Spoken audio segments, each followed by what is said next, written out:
শুরুই করলাম না, আওয়াজ গেলে কেমনে? হ্যাঁ,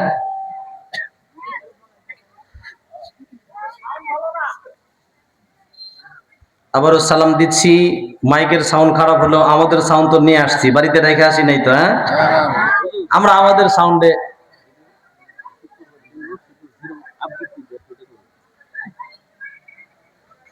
আল্লাহ প্রদত্ত সাউন্ড দিয়ে আমরা সালামের জবাব দিব, পারবো তো ইনশাআল্লাহ? আসসালামু আলাইকুম ওয়া রাহমাতুল্লাহ।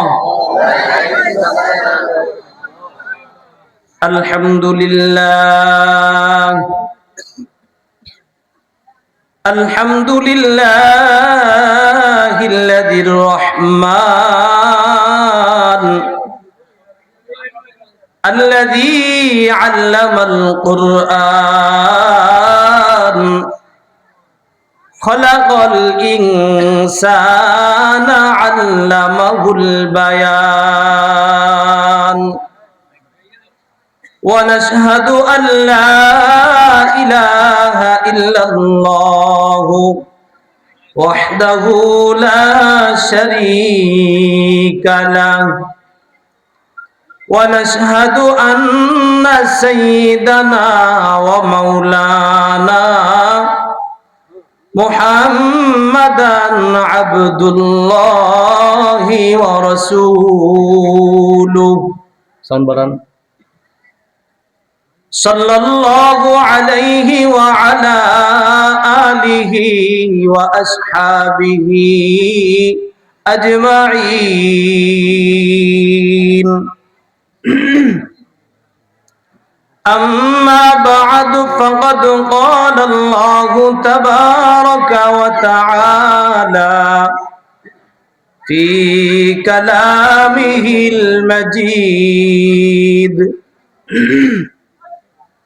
وفي فرقانه الحميد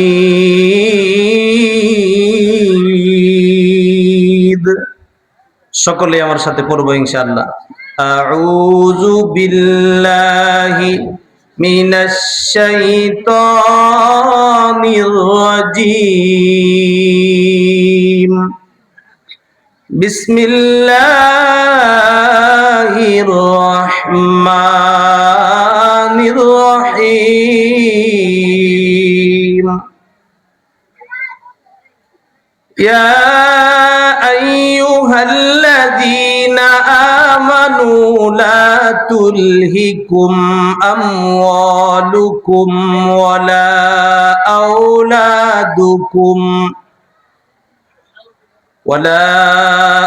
أولادكم عن ذكر الله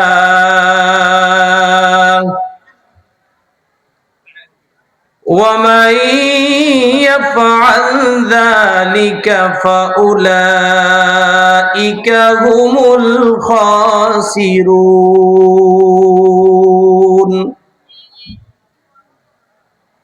وقال تعالى إنما أموالكم وأولادكم فتنة. بارك الله لنا ولكم في القرآن العظيم. وقال رسول الله صلى الله عليه وآله وسلم لا تزول قدم ابن آدم يوم القيامة عند الله عن عمره فيما أفناه وعن شبابه فيما أبلاه وعن ماله من أين اكتسبه وفيما أنفقه وماذا عمل بماذا علم. أو كما قال عليه الصلاة والسلام إن الله وملائكته يصلون على النبي يا أيها الذين آمنوا صلوا عليه وسلموا تسليما اللهم صل على محمد وعلى آل محمد كما صليت على إبراهيم আমার সাথে পড়েন كما صليت على إبراهيم وعلى آل إبراهيم إنك حميد مجيد اللهم بارك على محمد وعلى آل محمد كما باركت على إبراهيم وعلى آل إبراهيم إنك حميد مجيد रुखसार से बुर्का का जरा पर्दा उठा दो रुखसार से बुर्का का जरा पर्दा उठा दो लिल्लाहि मुझे हुस्न खुदा दाद दिखा दो लिल्लाहि मुझे हुस्न खुदा दाद दिखा दो मैं दूर हो मजबूर हो ऐ सैयद आलम मैं दूर हो मजबूर हो ऐ सैयद आलम दीदार दिखाते नहीं आवाज सुना दो दीदार दिखाते नहीं आवाज सुना दो मैं सूरत यूसुफ को नहीं चाहने वाला मैं सूरत यूसुफ को नहीं चाहने वाला कैस की मानंद नहीं आशिक लैला मैं कैस के मानंद नहीं आशिक लैला मैं आशिक मौला हो मेरा इश्क निराला मैं आशिक मौला हूँ मेरा इश्क निराला ये जुमला जहाँ जिसकी तजल्ली से उजाला ये जुमला जहाँ जिसकी तजल्ली से उजाला ला इलाहा ला इलाहा इल्लल्लाह ला इलाहा ला इलाहा জবান খুলে পড়ি মোহাব্বতের সাথে পড়ি লা ইলাহা ইল্লাল্লাহ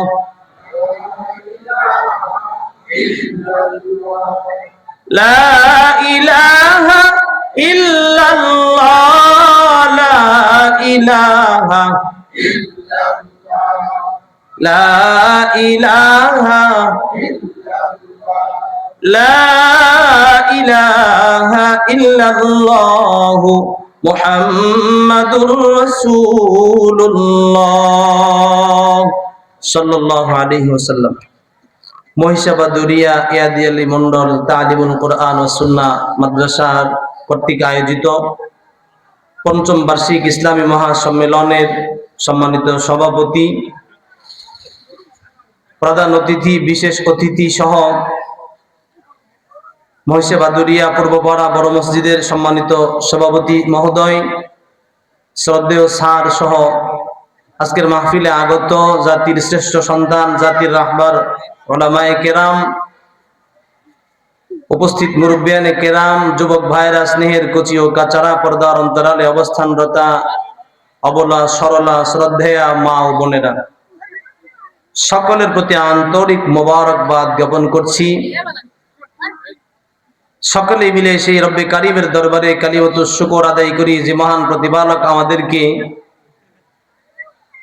দ্বীনি এই মজলিসে কাউকে বক্তা, কাউকে শ্রোতা, কেউ আয়োজক, কেউ ব্যবস্থাপক ইত্যাদি সকলকেই একত্রিত হয়ে কোরআন ও হাদিসের আলোচনা শোনার পরিবেশে আমাদেরকে শামিল করেছেন। এজন্য আল্লাহ তাআলার দেওয়া জবান দিয়ে আল্লাহ তাআলার দরবারে শুকরিয়া আদায় করি। অন্তরের অন্তঃস্থল থেকে জবান খুলে পড়ি আলহামদুলিল্লাহ। দুরুদ ও সালাম নবী রহমত সাল্লাল্লাহু আলাইহি ওয়াসাল্লামের উপর।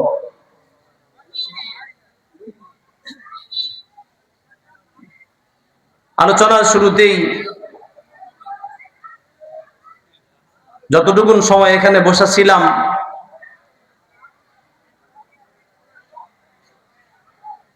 লক্ষ্য করেছি মাঝখানে যতটুকুন ফাঁকা জায়গা আছে এই মজলিসগুলো নষ্ট হয় দুই ভাবে। কয় ভাবে? ফাঁকা জায়গার মাঝখানে মাঝে মাঝে শয়তান আসে, কাক যেরকম মুরগির বাচ্চা একটা সু মারে আর ধরে, এই ফাঁকা জায়গার মাঝে মাঝে শয়তান আসে, একজন করে ধরে আর বাহিরে নিয়ে যায়। আমরা কি এই জান্নাতির প্যান্ডেল থেকে বের হয়ে শয়তানের সাথে কেউ যাইতে চাই? কেউ না। যদি যাইতে না চাই তাহলে কি করতে হবে? শয়তান আসার জায়গাটাকে বন্ধ করতে হবে। পারবো তো ইনশাআল্লাহ? 1 মিনিট লিল্লাহে তাকবীর। শয়তান যেন আমাদের মধ্যে না আসতে পারে। কষ্ট হচ্ছে? যতক্ষণ আসি কোথায় বসে আছি? জান্নাতের বাগানে। এই জান্নাত সম্পর্কিত এইখানের বয়ান আর করব না। গত কয়েকদিন আগে আপনাদের পাশেই সাপলাঞ্জা বলছি, এজন্য আর বলবো না। এতটুকুন সহজ ভাষা আমাদের ভিতরে শয়তানকে আসার সুযোগ দিব না। কেননা শয়তান আমাদের বন্ধু না শত্রু? শয়তান আমাদের, কে বলছেন? যিনি আমার আপনার স্রষ্টা, শয়তানেরও স্রষ্টা, তিনি বলছেন শয়তান তোমাদের চির ইন্নাহু লাকুম আদুউম মুবিন।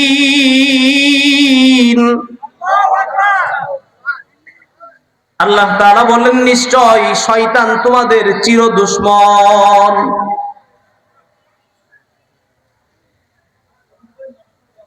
আল্লাহ তাআলা সতর্ক করছেন শয়তান আমাদের দুশমন। এ কথা বলার দ্বারা আল্লাহ আমাদের কি করছেন? সতর্ক করছেন। আমরা দুনিয়াতে আমাদের সন্তানকে সতর্ক করি কোন কাজ থেকে? যে কাজ করলে ক্ষতি হয়, তাই না? আমরা আমাদের আপনজন, আত্মীয় পরিজনকে সতর্ক করি এই রাস্তায় যেও না, এই রাস্তায় কি আছে? ক্ষতিকর কিছু আছে, ঠিক না? এই কাজটা কে করেন? যিনি আমাদেরকে ভালোবাসেন, যিনি আমাদেরকে। বন্ধুরা আমার,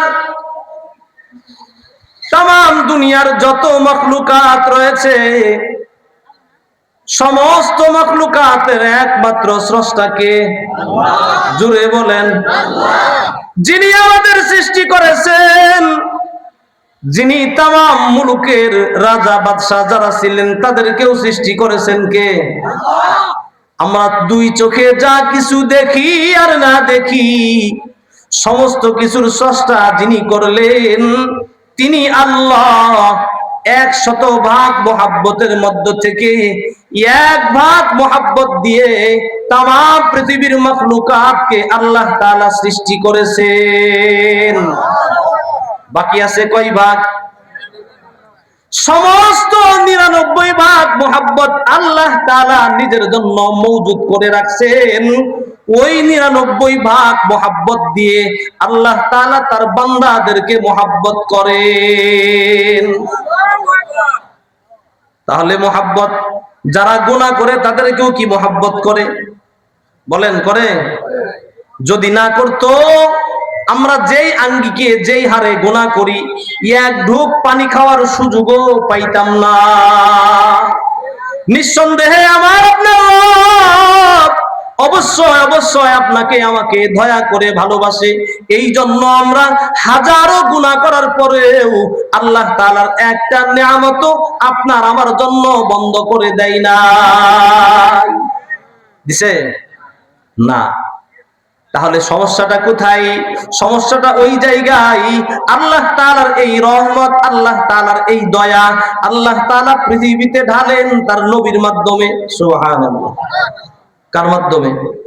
রহমাতুল লিল খালকি মাহদাতুল লাহুম, রহমাতুল লিল খালকি মাহদাতুল লাহুম, তুশমালুল কুল্লা আলা কদরিল আমাল, তুশমালুল কুল্লা আলা কদরিল আমাল।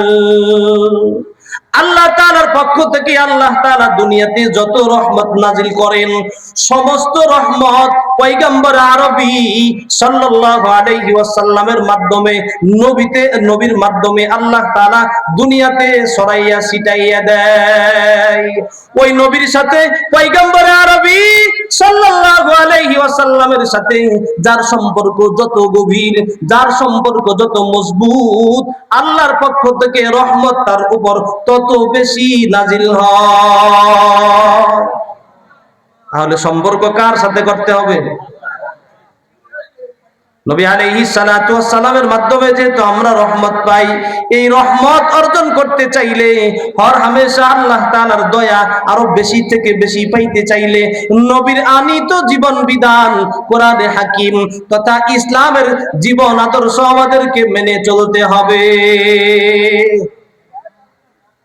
দুনিয়াতে আল্লাহ তাআলা ৯৯ ভাগ মোহাব্বত নিজের জন্য জমা করে রাখছেন বলেই দুনিয়ার ভিতরে আল্লাহ তাআলা সৃষ্টি করেছেন যত মখলুকাত আল্লাহ তাআলা সৃষ্টি করেছেন, সমস্ত মখলুকাতের ভিতরে দামি মখলুকের নাম হচ্ছে মানুষ।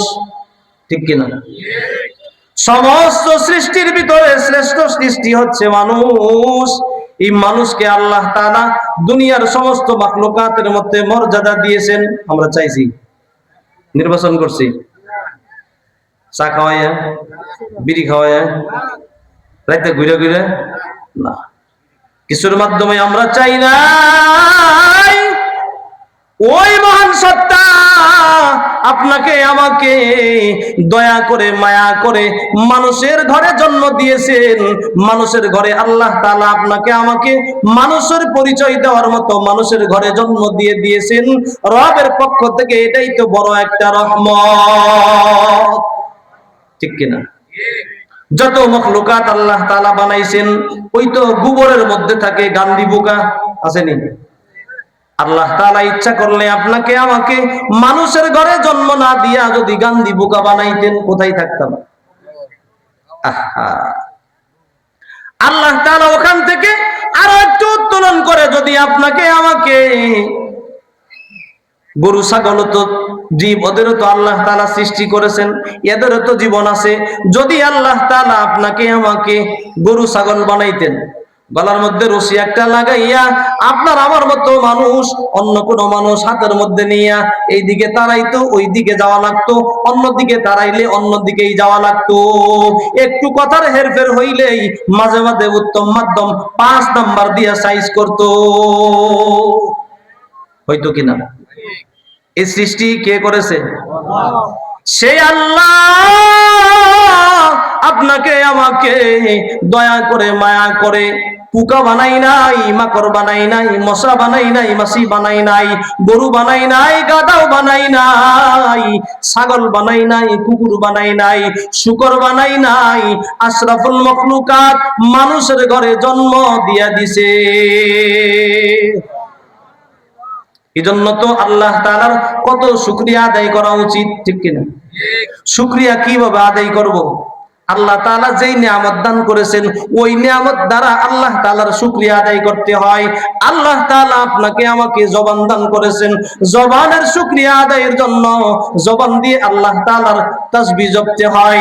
শরীর আল্লাহ তাআলা নিয়ামত দান করেছেন, শরীরের নিয়ামতের শুকরিয়া আদায়ের জন্য শরীর দ্বারা আল্লাহ তাআলার ইবাদত করতে হয়।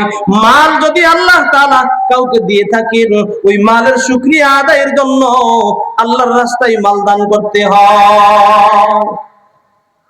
এইভাবে কি করতে হয়? শুকরিয়া আদায় করতে হয়। বন্ধু, শুকরিয়া আদায় করার পন্থা এইভাবে আল্লাহ তাআলা আমাকে দিলেন, ওইখানেই শেষ না। মানুষের ঘরে জন্ম দিয়েছেন তাই নয়, হিন্দুও মানুষ আছে কিনা, খ্রিস্টানও মানুষ, ইহুদিও মানুষ, ঠিক কিনা? কিন্তু হাত পা চোখ কান নাক মুখ ওয়ালা সুরতে মানুষ হইলেও আল্লাহ তাআলার চাহিদা সম্পন্ন গুণে গুণান্বিত মানুষ কিন্তু তারা না। আল্লাহ তাআলার চাহিদা সম্পন্ন গুণে গুণান্বিত মানুষদেরকে আল্লাহ তাআলা আবার সমস্ত সৃষ্টির যত মানুষ রয়েছে, ইহুদি, হিন্দু, খ্রিস্টান, জাতি বিজাতি উপজাতি যত রয়েছেন, সমস্ত জাতি বিজাতি থেকে আল্লাহ তাআলা ইস্তিসনা করে, আলাদা করে আরো একটা রহমতের চাদর দিয়ে আমাদেরকে বেষ্টন করে বের করে এনে মুসলমানের ঘরে জন্ম দিয়া দিছে। যদি আমাদেরকে আপনাদেরকে আমাকে আপনাকে যদি মুসলমানের ঘরে জন্ম না দিতেন, হিন্দু খ্রিস্টানদের ঘরে যদি জন্ম দিতেন, ইহুদি নাসারার ঘরে যদি জন্ম দিয়া দিতেন, জন্মের মাধ্যমে আমার আপনার পরিচয় নামের শুরুতে কিন্তু মুহাম্মদ শব্দটা আসতো না। ভাই ছিলে কোন লাগে?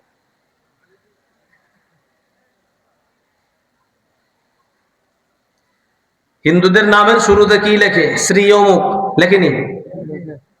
মুসলমানদের নামের শুরুতে কি লেখি? মুহাম্মদ। কি সুন্দর! মুহাম্মদ শব্দের অর্থ হলো প্রশংসিত। আল্লাহ তাআলা এমন এক জাতি দুনিয়াতে সৃষ্টি করেছেন, যে জাতিকে তাম দুনিয়ার সমস্ত মানুষ সম্মান করে, এজন্য মুসলমান কি প্রশংসিত। এজন্য আল্লাহ তাআলা চান না যেই মানুষগুলোকে আমি আল্লাহ তাআলা চাওয়ার আগেই গরু বানাইলাম না, গাধা বানাইলাম না, ঘোড়া বানাইলাম না, শিগাল বানাইলাম না, কুকুর বানাইলাম না, শূকর বানাইলাম না, মানুষের ঘরে জন্ম দিয়ে দিলাম। মানুষের ঘরে জন্ম দিয়া যেমনি আমি আল্লাহ তাআলা সম্মানিত করে দিলাম, আবার ওই মানুষের ভিতরে এমন কোন মানুষের ঘরে জন্ম দেই নাই যেই মানুষটা দুনিয়ার জিন্দেগি শেষ হওয়া মাত্রই, মউত হওয়া মাত্রই, মৃত্যুবরণ করা মাত্রই জাহান্নামী, এমন কোন মানুষের ঘরেও আমি আল্লাহ জন্ম দেই নাই। মুসলমান ব্যতীত ইহুদি, খ্রিস্টান, হিন্দু যারা রয়েছে, ঈমান না থাকার কারণে মৃত্যুবরণ করতে দেরি, জাহান্নামে যাইতে দেরি না। ইন্নাল্লাযীনা কাফারু মিন আহলিল কিতাবি ওয়াল মুশরিকিনা ফি নারি জাহান্নামা খালিদিনা ফিহা উলাইকা হুম শাররুল বারিয়া। আল্লাহু আকবার। এই কথা কে বলছেন? আল্লাহ বলেন, ইন্নাল্লাযীনা কাফারু, নিশ্চয় যারা কাফের, মিন আহলিল কিতাব, যারা আহলে কিতাব, ওয়াল মুশরিকিন, আহলে কিতাবের মধ্য থেকে যারা মুশরিক। আহলে কিতাব বলতে পূর্ববর্তী আসমানী কিতাবের অনুসারী যারা ছিলেন, এদের মধ্যে যারা আল্লাহ তাআলার সাথে কাউকে শরীক করেছে। ওয়াল মুশরিকিন, আল্লাহ তাআলা বলেন এই মুশরিকরা সহ ফি নারি জাহান্নামা খালিদিনা ফিহা, এরা জাহান্নামের মধ্যে ঢুকবে, শুধু ঢুকবেই না, খালিদিনা ফিহা, ওই জাহান্নামে ঢুকবে আর কোনোদিন বের হইতে পারবে না। নাউজুবিল্লাহ। ওই যে স্থায়ী জাহান্নামের অধিবাসী যারা, আল্লাহ তাআলা এইখানেও তার দয়া মায়া রহমতের মাধ্যমে আমাদেরকে জাতি বিজাতি উপজাতি সমস্ত বিজাতিদের মধ্য থেকে দয়া করে মায়া করে বের করে এনে মুসলমানের ঘরে জন্ম দিয়া দিছে। এটাও আল্লাহ তাআলার পক্ষ থেকে বড় একটা দয়া। ওই যে আল্লাহ তাআলা নিজের জন্য 99% মুহাব্বত রেখে দিয়েছেন, ওই 99% মুহাব্বতের চাদরে আল্লাহ তাআলা আমাদেরকে আবৃত করতে চান, মুহাব্বতের চাদরে আমাদেরকে বেষ্টন করে। ওই যে বাবা আদম আলাইহিস সালাতু ওয়াস সালাম প্রথমে যে এরকম জান্নাতের মধ্যে ছিলেন, দুনিয়ার নির্ধারিত পরিমাণ হায়াত শেষ হওয়ার পরে আমরা যেন আবার ওই জান্নাতে যেতে পারি। কে চায়? কে চায়? সবাই শুনে নাই? আমরা জান্নাতে ছিলাম, আবার বের হয়ে আসছি, আবার যেন জান্নাতে যাইতে পারি। কে চায়? আল্লাহ তাআলা চায়। এজন্য আল্লাহ তাআলা বলেন, ইয়া আইয়ুহাল্লাযীনা আমানু লা তুলহিকুম আমওয়ালুকুম ওয়ালা আওলাদুকুম আন যিকরিল্লাহ। আল্লাহ তাআলা এবার দুনিয়ার সমস্ত ঈমানদারদেরকে আহ্বান করেছেন। সমস্ত মানুষদের মধ্য থেকে আল্লাহ তাআলা ছাঁটাই যাচাই বাছাই করে শুধুমাত্র ঈমানদারদেরকে আহ্বান করেছেন। এজন্য বলি আলহামদুলিল্লাহ। ঈমানদারদেরকে এই জন্য আহ্বান করেছেন, একজন ঈমানদার যেন ঈমানি দৌলত পাওয়ার পরে ক্ষতিগ্রস্ত না হয়, একজন ঈমানদার যেন ঈমানি দৌলত পাওয়ার পরে ধ্বংস না হয়, একজন ঈমানদার যেন ঈমানি দৌলত পাওয়ার পরেও ঈমান থেকে গাফেল না হয়। এই জন্য আল্লাহ তাআলা সমস্ত ঈমানদারদেরকে আহ্বান করেছেন, ইয়া আইয়ুহাল্লাযীনা আমানু, হে ঈমানদারগণ, লা তুলহিকুম আমওয়ালুকুম ওয়ালা আওলাদুকুম আন যিকরিল্লাহ। হে ঈমানদারগণ, তোমাদেরকে যেন হালাক করে না দেয়, তোমাদেরকে যেন ক্ষতিগ্রস্ত করে না দেয় দুই জিনিস। কয় জিনিস? আওয়াজ দেন, কয় জিনিস? যিনি বানান, যিনি যেই জিনিস সৃষ্টি করেন, তিনি ওই জিনিসের আদ্যপ্রান্ত ভালো জানেন, ঠিক না? যে যেই জিনিস তৈরি করে সেই জিনিসের ভালো মন্দ তিনি ভালো জানেন। আল্লাহ তাআলা আপনাকে আমাকে সৃষ্টি করেছেন, সেই সৃষ্টিকর্তা আল্লাহ তাআলা আমাদের অবস্থা কেমন হতে পারে এটা তিনি ভালো জানেন, ঠিক কিনা? খারাপ লাগতেছে? মোটামুটি করতেছেন কি? বললাম না মাত্র, প্রধানমন্ত্রী তো আছে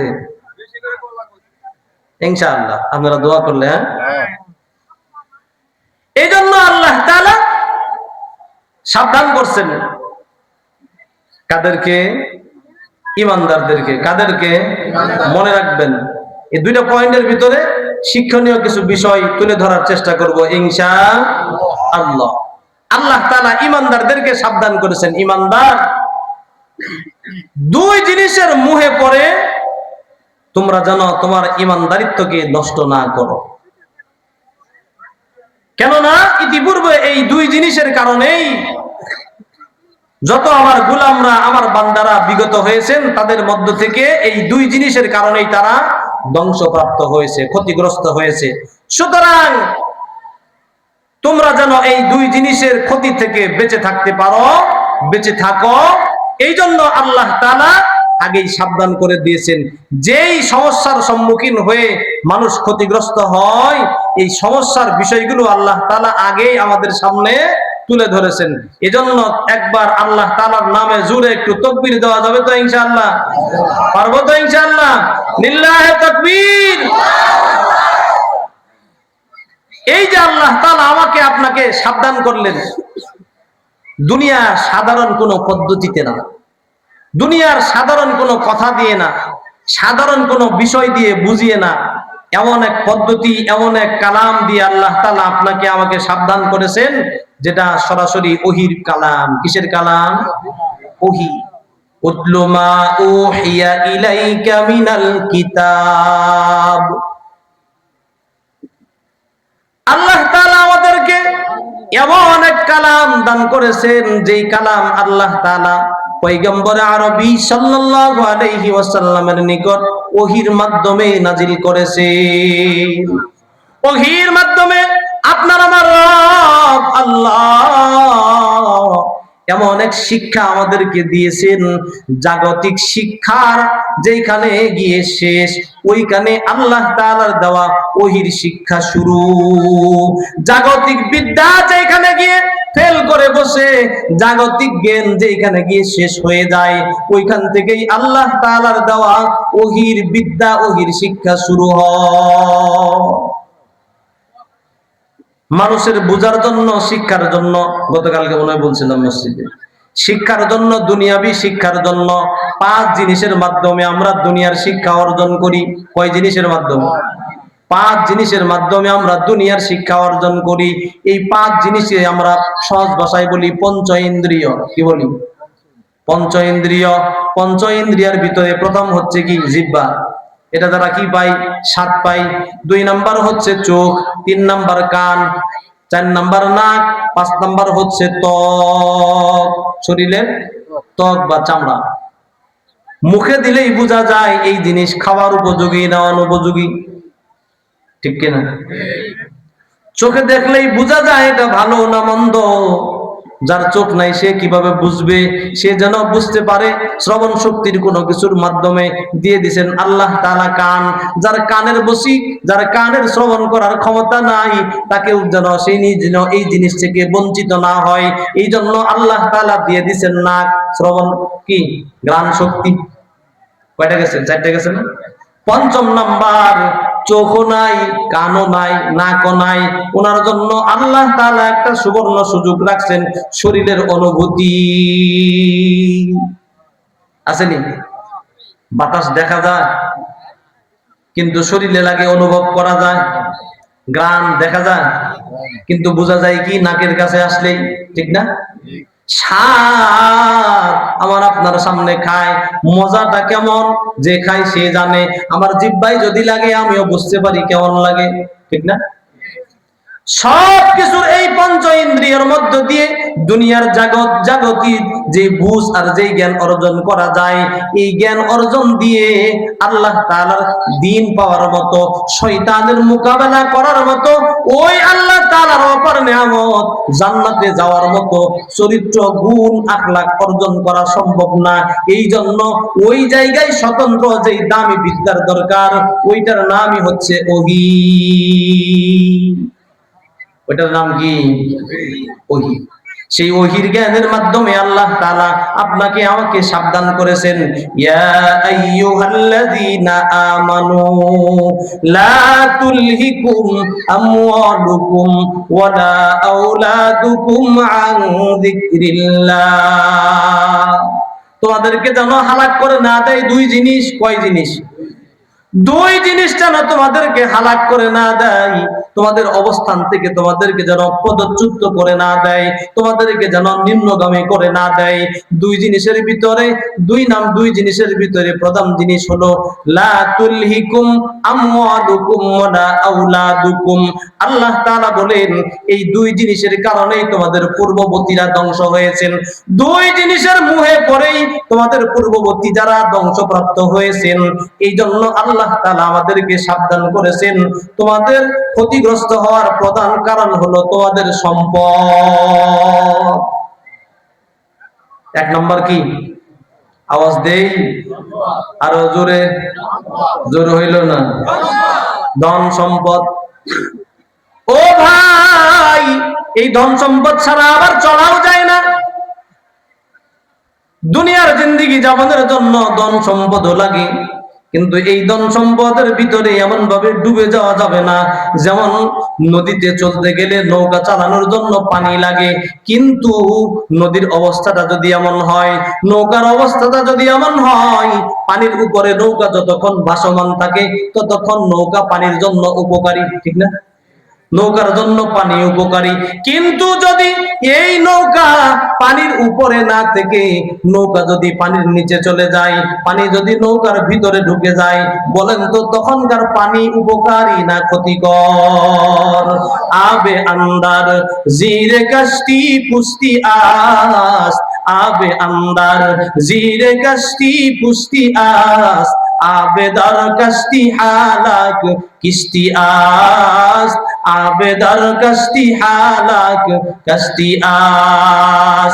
আল্লাহ আরে বলেন নদীতে চলতে যেমন, নৌকা চালাইতে যেমন পানির প্রয়োজন হয়, কিন্তু এই পানি নৌকার ভিতরে ঢুকে গেলে যেমন নৌকাওয়ালা ক্ষতিগ্রস্ত হয়, দুনিয়ার জিন্দেগি যাপনের জন্য, ও দুনিয়ার মুসলমান, দুনিয়ার জিন্দেগি যাপনের জন্য তেমনি ধন সম্পদ টাকা পয়সার প্রয়োজন হয়।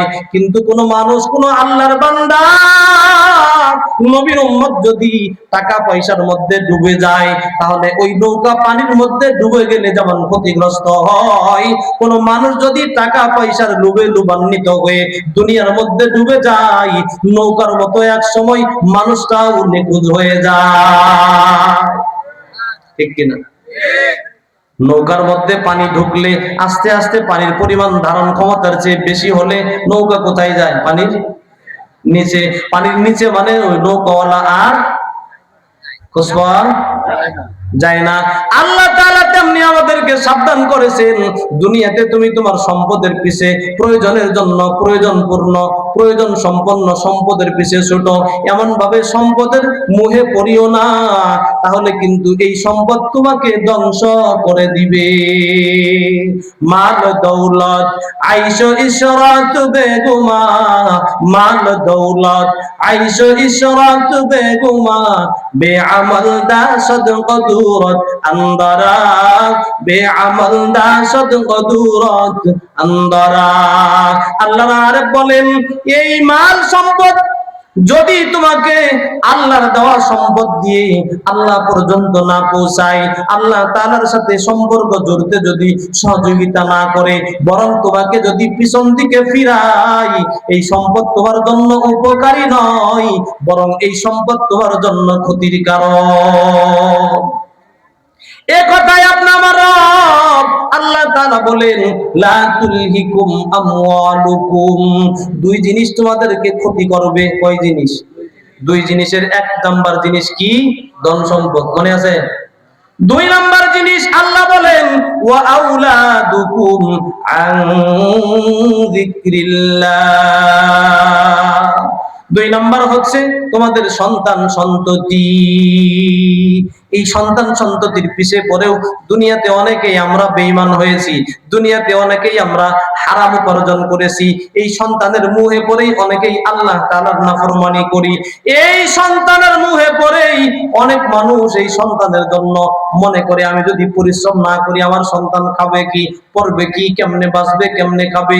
এই সন্তানের মুখে একটু খাবার তুলে দেওয়ার জন্য, সন্তানের পড়ালেখার জন্য, ভবিষ্যতের জন্য এত ব্যস্ত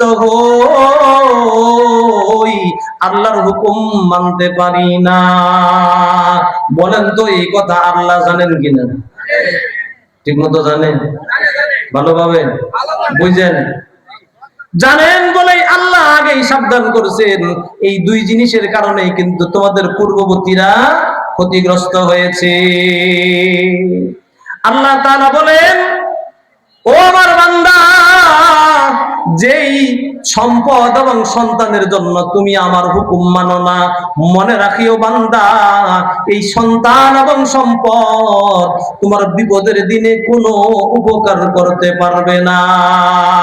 ইয়াউমা লা ইয়ানফাউ মালু ওয়ালা বানুন ইল্লা মান আতাল্লাহা বিকলবিন সালিম। আল্লাহু আল্লাহ তাআলা বলেন, ইয়াউমা লা ইয়ানফাউ মালু ওয়ালা বানুন, সময় মতো যদি তোমার সম্পদ থেকে তুমি নিজেকে বাঁচাইতে না পারো, সন্তানের মোহতা থেকে নিজেকে যদি পরহেজ করতে না পারো, হেফাজত করতে না পারো, মনে রাখিও বান্দা, এই সন্তান এবং সম্পদের পিছে যদি ডুবে যাও, তাহলে তোমার হায়াতটা এমন ভাবে ক্ষতিগ্রস্ত হবে, তোমার হায়াতটাকে নিজেই এমন ভাবে ক্ষতিগ্রস্ত করেছো। আমি আল্লাহ তাআলার জিকির, আমি আল্লাহ তাআলার হুকুম, আমি আল্লাহ তাআলার ইবাদত থেকে তুমি যদি পিছে পড়ে যাও, এমন একদিন বুঝবা, এমন একদিন ঠেকবা, যেই দিন তোমার সন্তান, তোমার সম্পদ তোমার কোনো উপকারে আসবে না। ইয়াউমা লা ইয়ানফাউ মালু ওয়ালা বানুন, আল্লাহ বলেন ওই দিন। কোন দিন? বলেন কোন দিন? হাই হাই, খেয়াল করেন কোন দিন? ফাহাল তাযকুরুনা আলাইকুম ইয়াউমাল কিয়ামাহ, পয়গম্বর আরবি সাল্লাল্লাহু আলাইহি ওয়াসাল্লাম বলেন, ইয়াউমা লা ইয়ানফাউ বলতে আল্লাহ ওই দিন বুঝাইছেন যেই দিন কেউ কারো কথা মনে করবে না। ফাহাল তাযকুরুনা আলাইকুম ইয়াউমাল কিয়ামাহ, তোমার কথা কেউ মনে করবে তো দূরের কথা, নিজের চিন্তায় যার যার মতো ব্যস্ত থাকবে। মুহাম্মাদুর রাসূলুল্লাহ সাল্লাল্লাহু আলাইহি ওয়াসাল্লাম ব্যতীত সমস্ত নবীগণ পর্যন্ত নফসি নফসি বলতে থাকবে। ওই দিনের কথা আল্লাহ তাআলা বলেন, যেই দিন তোমার ঈমান ও আমল ছাড়া, যেই দিন তোমার নেক আমল ছাড়া, তোমার ঈমান ছাড়া তোমার কোনো কিছুই কাজে আসবে না। ওই দিনের কথা আল্লাহ তাআলা সাবধান করেছেন, বান্দারে আমার, ও ঈমানদারেরা, আমি আল্লাহ তাআলার অপার নিয়ামত পেয়েছো। প্রথমত মুসলমানের ঘরে জন্ম আমি দিয়েছি, দ্বিতীয়ত ঈমানদার হওয়ার তৌফিক আমি আল্লাহ দিয়েছি। সম্পদ সন্তান সন্তানাদিও কে দিছে? আল্লাহ। ফকির যিনি, ওকেও তো আল্লাহ বানাইছেন। ওর সম্পদ নাই বলেই ভিক্ষা করে। অন্তত আমাকে যত কম সম্পদই দেন না কেন, কমপক্ষে আমার তো ভিক্ষা করা লাগে না। ও ভাই, মানুষ তো আল্লাহ তাআলা ওকেও বানাইছেন। বিয়ের বয়স 10 বছর, 20 বছর, 30 বছর হয়ে গেছে, আল্লাহ তাআলা একটা সন্তান দেয় নাই। সন্তানের জবান দিয়ে বাবা ডাক শুনতে পারে না। এই সন্তান কে দিয়েছে? আল্লাহ। এই কথাই আল্লাহ তাআলা সাবধান করছেন, আমি আল্লাহ যেমন তোমাকে সম্পদ দিয়েছি, তেমনি সন্তানও আমি আল্লাহ দিয়েছি। এই আমি আল্লাহর দেওয়া সম্পদ, আমি আল্লাহর দেওয়া সন্তানের মুখে পড়ে আমি আল্লাহর ইবাদত থেকে গাফিল যেন না হও। আন যিকরিল্লাহ, আল্লাহ বলেন, সম্পদ এবং সন্তানের মুহে পড়ে যদি আমার ইবাদত থেকে গাফিল হও, আমার ইবাদত থেকে যদি তুমি ঝরে পড়ো, পিছু হটে যাও, আল্লাহ বলেন ফাউলাইকা হুমুল খাসিরুন। আল্লাহ তাআলা বলেন, তাহলে তুমি এমন এক দলভুক্ত হয়ে গেলা, এমন এক দলের অন্তর্ভুক্ত হয়ে গেলা যেই দলটা চির ক্ষতিগ্রস্ত, যেই দলটা চির ক্ষতিগ্রস্ত। আমরা কি ক্ষতিগ্রস্ত হইতে চাই? আওয়াজ দেই, চাই? পয়গম্বর আরবি সাল্লাল্লাহু আলাইহি ওয়াসাল্লাম বলেন, সম্পদ এবং সন্তান সন্ততির মায়া মমতা থেকে বাঁচতে চাইলে কয়েকটা জিনিস আমাদের মনে রাখতে হবে। মনে রাখতে হবে, কেউ আমাদের সঙ্গে কবরে যাবে না, কেউ আমাদের সঙ্গে কবরে যাবে না। কেউ যেমন কবরে যাবে না, ওই কঠিন মুসিবতের দিনে, হাসরের দিনে কেউ কারো নেকিও কাউকে দিবে না। আম্মাজান আয়েশা রাদিয়াল্লাহু আনহা মুহাম্মাদুর রাসূলুল্লাহ সাল্লাল্লাহু আলাইহি ওয়াসাল্লামকে প্রশ্ন করেছিলেন, ইয়া রাসূলুল্লাহ, ইয়া হাবিবাল্লাহ, ওই কঠিন ময়দানের, হাসরের ময়দানের অবস্থাটা কেমন হবে? নবী আলাইহিস সালাতু ওয়াস সালাম বলেন, অবস্থাটা এমন হবে, সবাই যার যার মতো এক পায়ের উপর দাঁড়িয়ে থাকবে, আর একটা পা ফেলানোর মতো সুযোগ তাদের হবে না। সেই দিন কেউ কারো হবে তো দূরের কথা, কেউ কাউকে সহযোগিতা করবে তো দূরের কথা। একে তো হাসরের মাঠ, মাথা নিকট সূর্য নিকটবর্তী হয়ে যাবে। আজকের সূর্য উল্টা পিঠ দিয়ে আমাদেরকে তাপ দিচ্ছেন, সেই দিন সূর্যকে নিজস্ব মুখে, উল্টা পিঠ নয় সোজা মুখ দিয়ে সেদিন সূর্য তাপ দিবে। সূর্যের তাপে জমিনটা পুড়ে তামা হয়ে যাবে, মাটিগুলো পুড়ে তামা হয়ে যাবে। মানুষ ঘামতে ঘামতে ঘামতে, রোদের তাপে মানুষের শরীর ঘামতে ঘামতে এমন অবস্থা হবে, পয়গম্বর বলেন, কারো কারো শরীরের ঘাম কারো কারো হাঁটু পর্যন্ত হয়ে যাবে, কোন কোন নাফরমানের কোমর পর্যন্ত হয়ে যাবে, কোন কোন নাফরমানের সিনা পর্যন্ত হয়ে যাবে। এমন নাফরমান হবে থুতনি পর্যন্ত হয়ে যাবে। এমন মানুষও হবে সে ঘামের ভিতরে সাঁতার কাটতে থাকবে। অবস্থাটা এমন হবে, সেই দিন কঠিন মুসিবতের দিন, মানুষের যখন বিচারের হিসাব নেওয়া শুরু হবে, হিসাব যখন নেওয়া শুরু হবে, বিচার যখন শুরু হয়ে যাবে, অবস্থাটা এমন হবে, একটি নেকি হইলেই নাজাত পাওয়া যায়। পয়গম্বর আরবি সাল্লাল্লাহু আলাইহি ওয়াসাল্লাম বলেন, সেই দিন ইয়াউমা ইয়াফিরুল মারউ মিন আখিহি ওয়া উম্মিহি ওয়া আবিহি ওয়া সাহিবাতিহি ওয়া বানি। আল্লাহ তাআলা বলেন, সেই দিন যখন আল্লাহর গোলাম দেখবেন, আমার বান্দা যখন দেখবেন একটু নেকি হইলেই সামান্য গুনার পাল্লাটা একটু বেশি ভারী হয়ে গেছে, নেকির পাল্লাটা সামান্য ওজনে কম হয়ে গেছেন, যখন দেখবেন একটু নেকি হইলেই বুঝি নাজাতের আশা করা যায়, হাসরের ময়দানে তখন ছুটাছুটি করতে থাকবেন। একবার যাবেন নিজের মার কাছে, মাকে ডাক দিয়ে বলবেন, আম্মা, ও মা, দুনিয়াতে না কত মোহাব্বত করতাম, মাগো নিজে না খেয়ে আমাদেরকে খাওয়াইতা, এই প্রচন্ড শীতের মধ্যে ও মা ভিজা ভিজা নাই না নিজে শুইতা, আমাকে না তুমি শুকনার মধ্যে রাখতা, ও মা আমার শরীরে একটা পিঁপড়ার কামড় দিত, এটাও তো তুমি বরদাস্ত করতে পারতা না, মাগো একটি নেকির জন্য আমি আজকে জাহান্নামী হইতেছি, ও মা একটি নেকি দাও, আমি জান্নাতে যেতে চাই। মা তখন ডাক দিয়ে বলবেন, কে গো তুমি, চিনি না, দুনিয়াতে আমার সন্তান ছিল না। ওই দিনের কথাই আল্লাহ তাআলা বলেছেন, ওই দিনের জন্য যেই দিন কেউ কারো কোনো উপকারে আসবে না, এমন কোন কাজ করো, এমন কোন নেকি করো, এমন দান সদকা করো, এমন ইবাদত করো, যে ইবাদতের উসিলায়, যে ইবাদতটা আল্লাহ তাআলার পছন্দের ইবাদত, এমন ইবাদতের উসিলায় আল্লাহ তাআলা যেন ওই দিন তোমাকে ক্ষমা করে দেয়। পয়গম্বর আরবি সাল্লাল্লাহু আলাইহি ওয়াসাল্লামের সাহাবীদের ভিতরে লক্ষ্য করা যায়, মুহাম্মদুর রাসূলুল্লাহ সাল্লাল্লাহু আলাইহি ওয়াসাল্লাম যখন মক্কাতুল মুকাররমা থেকে মদিনাতুল মুনাওয়ারায় হিজরত করলেন, মদিনায় হিজরত করার পরে এক দেশ থেকে আরেক দেশে গেছেন, মক্কা থেকে মদিনা 300 মাইলেরও বেশি, সুবহানাল্লাহ, এত দূর পর্যন্ত সফর করে গেছেন, অন্য দেশে নিজের থাকার বাসস্থান নাই। সাহাবী আবু আইয়ুব আনসারী রাদিয়াল্লাহু আনহুর বাড়িতে থাকার ব্যবস্থা হয়েছে। মুহাম্মদুর রাসূলুল্লাহ সাল্লাল্লাহু আলাইহি ওয়াসাল্লামের আগমন শুনে অনেকেই তখন আনসারদের মধ্য থেকে মুসলমান হইতেছেন, সুবহানাল্লাহ।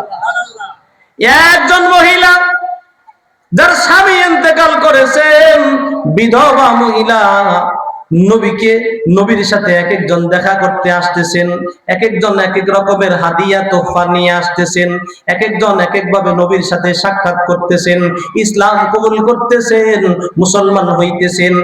একজন মহিলা, তার স্বামী নাই, ছোট্ট একটা সন্তান, সন্তানের বয়স মাত্র 8 বছর। কয় বছর?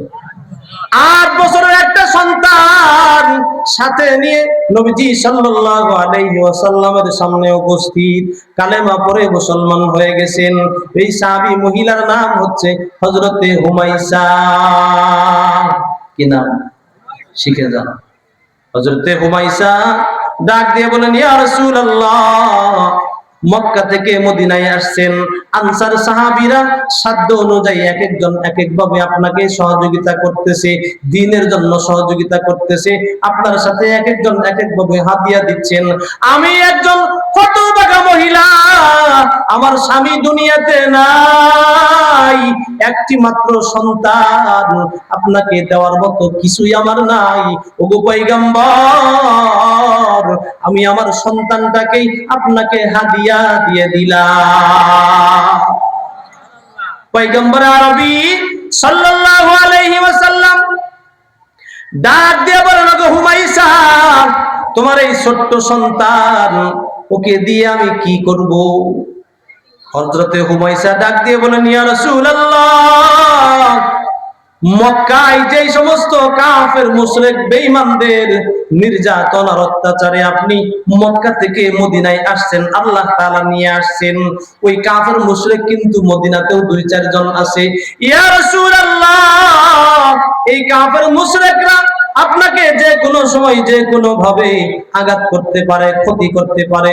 ইয়া রাসূলুল্লাহ, আপনি যখন মদিনার অলিতে গলিতে হাঁটবেন, মানুষদেরকে ইসলামের দাওয়াত দিতে থাকবেন, এক একজন এক এক ভাবে আপনার সাথে শত্রুতা করবে, এক একজন এক এক ভাবে আপনাকে ক্ষতি করার চেষ্টা করবে। ইয়া রাসূলুল্লাহ, ওই সময় আপনি আমার এই সন্তানটাকে, আপনাকে কেউ যদি আঘাত করতে চায় সামনের দিক থেকে, কেউ যদি তীর নিক্ষেপ করে, ইয়া রাসূলুল্লাহ, আমার সন্তানটাকে আপনি ওই সময় ঢাল হিসেবে ব্যবহার করবেন। ইয়া রাসূলুল্লাহ, আমার দেওয়ার মতো কিছুই নাই, এই সন্তানটাকে আপনার সামনে আমি পরিবেশন করলাম, ওই ঢাল হিসেবে আমার সন্তানকে ব্যবহার করবেন। তবুও কোনো কাফের বেঈমানের তীর যেন আপনার শরীরের মধ্যে না লাগে। যখন কোনো তরবারির আঘাত আপনার সামনে আসবে, ইয়া রাসূলুল্লাহ, ওই সময় তরবারির আঘাত ফিরানোর জন্য আপনি আমার সন্তানটাকে সামনে মেলে ধরবেন।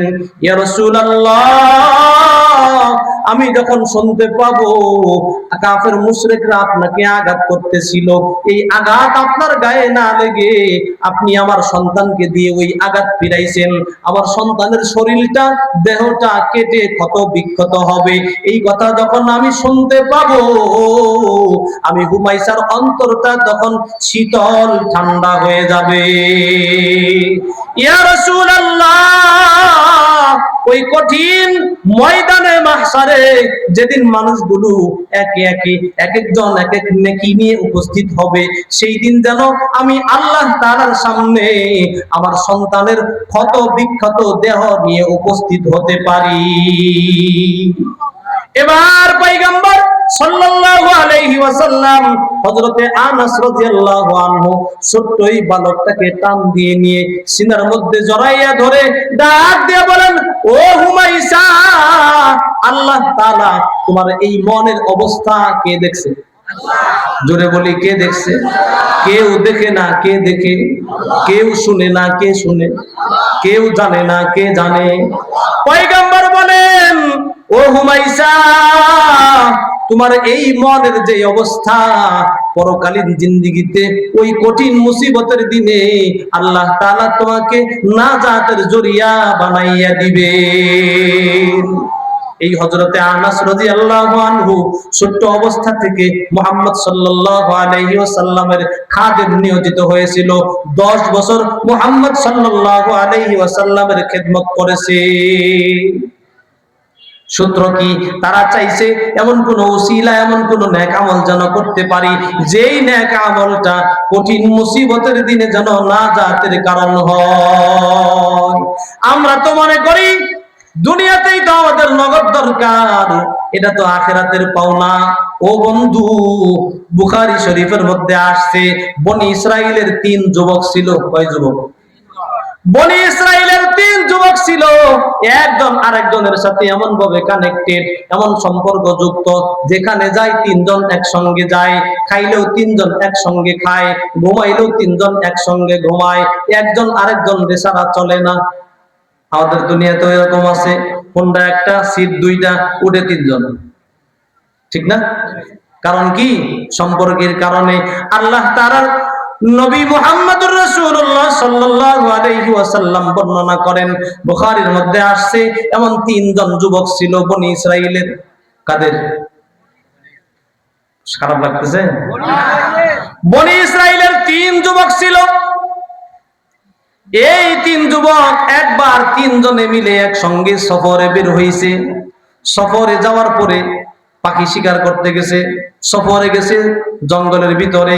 জঙ্গলের ভিতরে সফরে গিয়ে যখন তারা ক্ষুধার্ত হইছে, সঙ্গে যা কিছু খাবার নিয়েছিল, একটু নিরাপদ আশ্রয়ে খাবার খাওয়ার জন্য। মাঠে যখন আমরা কাজ করি, খাবার যখন সময় হয় কোথায় খাই?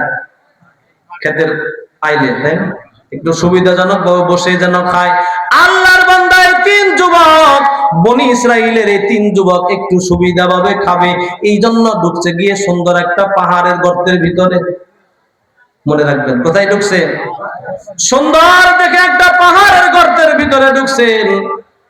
পাহাড়ের অবস্থা দেখে, গর্তের অবস্থা দেখে সবাই আবেগ আপ্লুত। আল্লাহ তাআলার কি অপার মহিমা, কি সুন্দর সৃষ্টি, এত সুন্দর পাহাড় হইতে পারে। এই পাহাড়ের গর্তটাও আল্লাহ তাআলা এমন সুন্দর ভাবে করে দিয়েছে। 3 যুবক পাহাড়ের গুহার ভিতরে ঢুকে গেছেন। ঢুকে গিয়ে সুন্দরভাবে আরাম করে বসছেন, খানা খাবেন। খানা যখন বের করছেন, হঠাৎ করে দেখা যায় হালকা একটু বাতাস বওয়া শুরু করছে। পাহাড়ের গুহার ভিতরে বাতাস লাগে, গুহার ভিতরে মৃদু মন্দা বাতাস যখন প্রবেশ করেছে, সবাই আরেকটু গা এলিয়ে বসতেছেন, আরাম লাগতেছে। এমন তো অবস্থায় দেখলেন আমাদের দেশের পাহাড় যেমন মাটি, সৌদিতে মক্কা আরবের পাহাড় কিন্তু মাটির পাহাড় না, পাথরের পাহাড়। কিসের পাহাড়? পাথরের পাহাড়। বাতাস বইতে বইতে বাতাসের পরিমাণটা একটু বেড়ে গেছে। হঠাৎ করে পাহাড়ের উপর থেকে পাদদেশ থেকে একটা পাথর এসে যেই গুহার ভিতরে তারা প্রবেশ করেছে, একটা বড় আঙ্গিকের পাথর এসে পাহাড়ের গুহার মুখটা বন্ধ হয়ে গেছে। সুবহানাল্লাহ। ভাই জায়গায় ঝগড়া না, আল্লাহু আকবার। আশ্চর্যজনক কিছু শুনলে কি বলতে হয়? সুবহানাল্লাহ। এটা আশ্চর্যের কথা না? যেই পাথর উপর থেকে খসে আসছে, এটা তো আগেও পারতো, পরেও পারতো। ওনারা ঢুকছে, বসছে, খানা খাবে, প্রস্তুতি নিছে, এমন তো অবস্থায় আসছে। ইশারা কার? জোরে বলি কার? আল্লাহ তাআলার সেই ইশারা। পাহাড়ের পাদদেশ থেকে পাথর, বড় একটা পাথর এসে পাহাড়ের গুহার মুখে এমন ভাবে বসছে, ভিতরে অন্ধকার হয়ে গেছে। এবার সেই তিন যুবক আশ্চর্য হয়ে গেল। মজা করে একটু আনন্দ উপভোগ করার জন্য আসলাম জঙ্গলে। জঙ্গলের ভিতরের পরিবেশ ভালো লাগার কারণে পাহাড়ের পরিবেশকে উপভোগ করার জন্য ঢুকলাম পাহাড়ের গুহায়। এইখানে এসে অনেক বন্দিশালার ভিতরে আবদ্ধ হয়ে গেলাম। এই অন্ধকার জগতে আমরা যে আটকা পড়েছি, দুনিয়ার কেউ কিন্তু জানে না। কেউ জানে? এক বন্ধু আর এক বন্ধুকে ডাক দিয়ে বলেন, গো বন্ধু, আমরা এখানে আটকা পড়ে গেছি, নিশ্চিত আমরা মারা যাব। আমাদের বাবাও জানে না, মাও জানে না, আত্মীয় স্বজন যেমন কেউ জানে না। তখনকার সময় কিন্তু এখনকার মতো 999 999 কি নাই যুগ ছিল, 999 ব্যবস্থা ছিল, হেলিকপ্টার, জিপিএস কোন ব্যবস্থাই ছিল না। এমন অবস্থায় একজন আরেকজনকে বলতেছেন, বন্ধু, এমন এক পাহাড়ের গর্তের ভিতরে এসে আটকা পড়ে গেলাম, দুনিয়ার কেউ জানে না। কিন্তু এই গুহার থেকে আল্লাহ তাআলা যদি স্বয়ং কুদরতি কিভাবে আমাদেরকে বের করে, নচেত আমাদের এখান থেকে বের হওয়ার কোনো পন্থা নাই। আছে? কাদেরে কুদ রত্তে দারি বর কামাল, কাদেরে কুদ রত্তে দারি বর কামাল, আনতা রব্বি আনতা হাসবি জুল জালাল, আনতা হাসবি আনতা রব্বি জুল জালাল।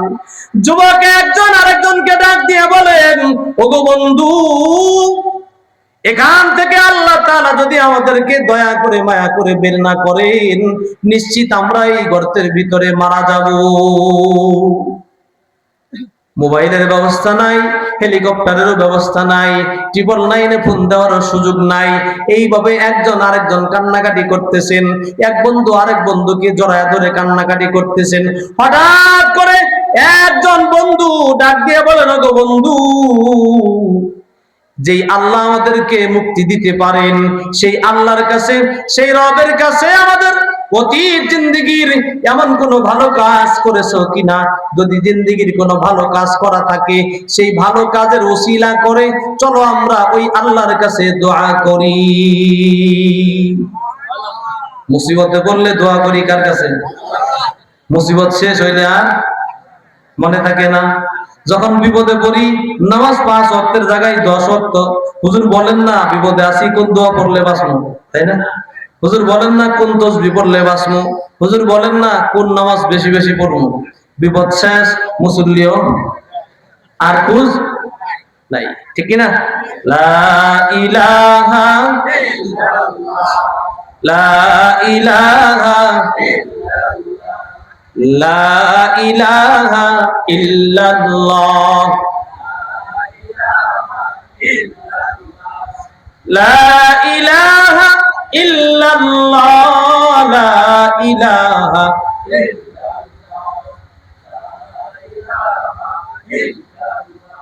আল্লাহর জিকির করবে যারা, আল্লাহর জিকির করবে যারা, আল্লাহর প্রিয় হবে তারা, আল্লাহর প্রিয় হবে তারা, আল্লাহর প্রিয় হবে যারা, আল্লাহর প্রিয় হবে যারা, জান্নাতে যেতে পারবে তারা। লা ইলাহা, লা ইলাহা, লা ইলাহা, লা ইলাহা ইল্লাল্লাহু মুহাম্মাদুর রাসূলুল্লাহ। যুবক ডাক দিয়ে বলেন, ওগো বন্ধু, এমন এক গুহার মধ্যে আটকা পড়েছি, আমাদের মাও জানে না, বাবাও জানে না, আত্মীয় স্বজন কেউ জানে না, আমাদেরকে উদ্ধার করার কোনো পদ্ধতি আর নাই, বাঁচবো বলে মনে হয় না। আল্লাহ তাআলা যদি আমাদেরকে রক্ষা না করেন, সুতরাং আমাদের জিন্দেগীর এমন কোন ইবাদত যেগুলো আমরা অতীতে করেছি, এমন কোন ইবাদত থাকলে সেইগুলো স্মরণ করে আল্লাহ তাআলার কাছে দোয়া করি, যেন আল্লাহ তাআলা আমাদেরকে এই মুসিবত থেকে উদ্ধার করেন। এদের মধ্য থেকে একজন যুবক ডাক দিতেছেন, হাত তুলে আল্লাহ তাআলার কাছে হাত তুলে ডাক দিয়ে বলেন, ওগো আল্লাহ। জবান খুলে ডাক দেন, ওগো আল্লাহ। আরেকটু জোরে বলি, আল্লাহ। ওই যুবক বলতেছেন, আল্লাহ, আমি, আমার একজন গোলাম ছিল, রোজ আমার বাড়িতে কাজ করত, দৈনিক তাকে আমি যে মজুরি দিতাম, ময়না দিতাম, এই গোলাম কাজ করতে করতে হঠাৎ করে একদিন আমার বাড়িতে কাজ করে, রোজ কাজ করার সুবাদে মাঝে মাঝে টাকা পয়সা রেখে যাইতো। একদিন গোলাম, একদিন, 2 দিন, 3 দিনের মজুরি আমার কাছে রেখে চলে গেল, আর কখনো এই লোক ফিরে আসলো না। ওই ব্যক্তি যদি কখনো ফিরে আসে, এই জন্য আমি তার মজুরিকে, টাকাকে জমিয়ে রাখলাম। শুধু জমিয়ে রাখলাম না, ওই জমানো টাকা দিয়ে আমি একটা বকরি কিনলাম। এই বকরি লালন পালন করতে করতে বিশাল বকরির স্তূপ হয়ে গেল, বিশাল বকরির পাল হয়ে গেল। ও আল্লাহ, হঠাৎ করে একদিন, কয়েক বছর পরে, যখন ওই এক বকরি থেকে বকরির পাল হয়ে গেছে, তোমার ওই বান্দা গোলাম আমার কাছে যখন ফেরত আসছে, আমি আল্লাহ তাআলা তোমার নৈকট্য লাভের আশায়, ওগো আল্লাহ, তোমার জন্য তোমার ওই গোলামকে সমস্ত বকরির পাল সহ বুঝিয়ে দিয়েছিলাম। ও আল্লাহ, এটা যদি তোমার জন্য করে থাকি, ওই উসিলাই হলেও আজকে আমাদের এই পাহাড়ের গুহার বুক থেকে পাথরটাকে একটু সরিয়ে দাও। এই কথা বলে বলে যুবক যখন চোখের পানি ছেড়ে কাঁদতেছেন, হঠাৎ করে লক্ষ্য করলেন ওই যুবকের কান্না শেষ হওয়া মাত্রই, হাত দুটো নামানোর পূর্বেই আল্লাহ তাআলা পাথরকে ওই গুহার মুখ থেকে একটু ফাঁকা করে দিলেন। একটু যখন ফাঁকা করে দিছেন, একটু একটু আলো বাতাস আসতেছে দেখা যায়। এবার তারা আরো একটু আশ্বস্ত হয়েছেন, সাহস পেয়েছেন, ডাক দিয়ে বলেন, ওগো আল্লাহ। আরেকজন ডাক দিয়ে বলেন, ওগো আল্লাহ, আমার বাড়িতে আমার একজন চাচাতো বোন ছিল। ও আল্লাহ, ওই চাচাতো বোন অনেক সুশ্রী সুন্দরী ছিল। অভাবগ্রস্ত হওয়ার কারণে আমার কাছে এক সময় টাকা পয়সার জন্য আসছিল। ও আল্লাহ, আমার ওই চাচাতো বোনকে আমি কুপ্রস্তাব দিয়েছিলাম, বোন এক সময় পরিস্থিতিতে সম্মত হয়েছিল, কিন্তু আল্লাহ, ওই বোনের সাথে যখন আমি জানাজা বিচারে লিপ্ত হতে যাব, এমত অবস্থায় তোমার ভয় আমার অন্তরের ভিতরে চলে আসছিল। আল্লাহু আকবার। আল্লাহ, ওই দিন তোমার ভয় আমার অন্তরের ভিতরে চলে আসছিল। তোমার বান্দিকে আমি খেদমতের নিয়তে, সহযোগিতার নিয়তে টাকা পয়সা ঠিকই দিয়েছি, কিন্তু তার সাথে আমি খারাপ কাজে লিপ্ত হই নাই। আল্লাহ, এটা যদি তোমার সন্তুষ্টির জন্য করে থাকি, ও আল্লাহ, আমার ওই দিনের খেদমতের ত্যাগের উসিলায় আজকের এই পাহাড়ের গুহা থেকে পাথরটাকে সরাইয়া দাও। যুবক হাত নামাইতে দেরি, পাথর আরো একটু সরে গিয়ে আরো ফাঁকা হয়ে গেল। এমন অবস্থায় যখন পাথর ফাঁকা হয়ে গেল, এবার আলো বাতাস আসতে শুরু করলো। আগে ছিল একটু ফাঁকা হয়েছিল, পরে যখন আরো একটু ফাঁকা হইল, 3 নম্বর যুবক আরো একটা উসিলা দিয়ে, আল্লাহ তোমার জন্য আমি দুনিয়াতে এরকম কিছু কাজ করছিলাম, ওগো আল্লাহ, আল্লাহ দুনিয়াতে তোমার এক গোলাম রাস্তায় বসে পড়ালেখা করতেছিল, একটু বাতির অভাবে, আলোর অভাবে, তলিবুল ইলম ছিল, একটু কেরোসিনের অভাবে পড়ালেখা করতে পারে না। ওগো আল্লাহ আমি তখন নেশাগ্রস্ত ছিলাম, নেশা করার জন্য টাকা নিয়ে বাজারের দিকে যাচ্ছিলাম। আল্লাহ তোমার ওই গোলামকে আমি দেখেছিলাম রাস্তার পাশে জ্বালানো বাতির পাশে বসে বসে তোমার কালাম তেলাওয়াত করতেছিল। আল্লাহ আমি নেশাগ্রস্ত ছিলাম, নেশা করার জন্য টাকা নিয়ে বাজারের দিকে যাচ্ছিলাম, যখন তোমার গোলামকে তোমার কালাম তেলাওয়াত করতে দেখলাম, আমি নেশার কথা ভুলে গিয়েছিলাম। আমি মনে করেছিলাম আল্লাহ তোমার এই বান্দাটা, তোমার এই ছোট্ট গোলামটা তোমার কালামুল্লাহ শিখবে, কোরআন হাদিস শিখবে, এক সময় জবরদস্ত আলেম হবে, আল্লাহ তোমার গোলামে রূপান্তরিত হবে। ওই কাজটা যদি আল্লাহ তোমার জন্য করে থাকি, ওই নেক কাজের উসিলায় আজকে এই পাহাড় থেকে পাথরটা সরাইয়া দাও।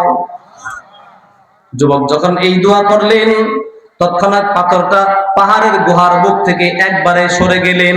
3 যুবক সুস্থভাবে স্বাভাবিকভাবে পাহাড় থেকে আল্লাহর দরবারে শুকরিয়া আদায় করতে করতে বের হয়ে চলে আসলেন। ও আল্লাহর বান্দা, এজন্যই তো দান সদকার মাধ্যমে, সম্পদের মাধ্যমে, সন্তানকে নেক কাজ করার মাধ্যমে, সন্তানকে দ্বীন শিখানোর মধ্য দিয়ে, সম্পদকে দ্বীনের কাজে ব্যয় করার মধ্য দিয়ে যেমনি ভাবে পরকালের পথ সুগম হয়, তেমনি দুনিয়াতেও মুসিবত দূর হয়। এই সন্তান সন্ততি কিভাবে কাজে লাগাবো? মরার পরে ধন সম্পদ কখন কাজে লাগাইতে হয়? পয়গম্বর আরবি সাল্লাল্লাহু আলাইহি ওয়াসাল্লামকে হযরতে আলী রাদিয়াল্লাহু আনহু প্রশ্ন করলেন, ইয়া রাসূলুল্লাহ, ইয়া হাবিবাল্লাহ, দুনিয়ার জিন্দেগিতে দান সদকার জন্য উত্তম সময় কোনটা? নবীজি সাল্লাল্লাহু আলাইহি ওয়াসাল্লাম বলেন, দান সদকার জন্য উত্তম সময় এমন সময় যেই সময় তোমার সম্পদের চাহিদা আছে। যে সময় কি আছে? সম্পদের। এমন না বুড়া হয়ে গেছি, ঘরে পড়ে গেছি, জীবন যায় অবস্থা, তখন আর সম্পদের দরকার আছে? তখন কয় এই সব দিয়ে দে, তাও ভালো হই, কয় কিনা? এই যা আছে সব বেচে দে, সিঙ্গাপুর নিয়ে যা, ঠিক কিনা? কিন্তু আল্লাহ রাসূল বলেন, সদকা দান তোমার জন্য উত্তম দান ওইটা যেটা তোমার যখন সম্পদের প্রয়োজন থাকে, তখন তুমি তোমার প্রয়োজনকে দমাইয়া, প্রয়োজনকে কন্ট্রোল করে, নিয়ন্ত্রণ করে যেটা আল্লাহর রাস্তায় দান করো, ওই দান হচ্ছে উত্তম। সন্তানের জন্য যখন সন্তান দিন শিখানোর উপযোগী, যখন সন্তানটা মানুষ করার সময় থাকে, তখন সন্তানকে দিন শিখানোর জন্য দেওয়া, তখন সন্তানকে আল্লাহর রাস্তায় দেওয়া। এমন সময় গিয়ে হুজুর পোলা আমার কথা শুনে না, আব্বা করে ডাকা দেয় না, আছে কিনা? হুজুর আমার ডাকেও না, নিয়ে যান গা। কখন দেয়? যখন আর পারে না, যখন আর কথা শুনে না। লাভ আছে? আপনি জন্ম দিচ্ছেন, আপনার কথাই যদি না শুনে হুজুর মানবো?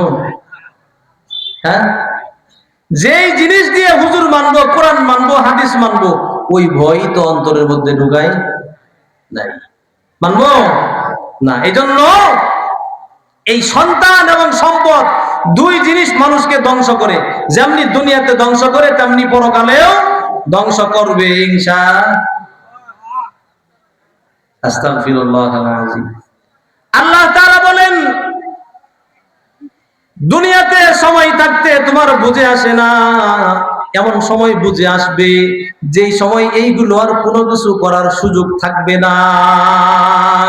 সন্তান যখন কথা শুনে না, বাবা যখন বৃদ্ধ হয়ে যায়, যখন বাবার দিকে তাকাই না, তখন বাবা বারান্দায়, ঘরের দুয়ারে, ঘরের বিছানায় শুয়ে শুয়ে আফসোস করে আর বলে, সন্তান সময় মতো তোমাকে সুশিক্ষা দিতে পারি না।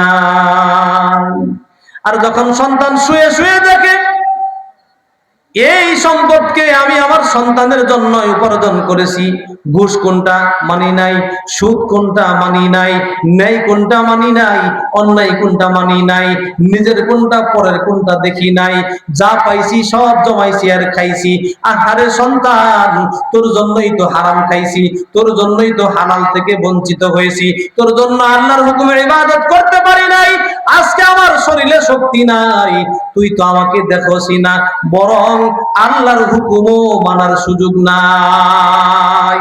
এই কথাই আমার আপনার রব আল্লাহ তাআলা বলেন, ওয়া আনফিকু মিম্মা রাযাকনাকুম মিন ক্বাবলি আইয়াতিয়া আহাদাকুমুল মাউত।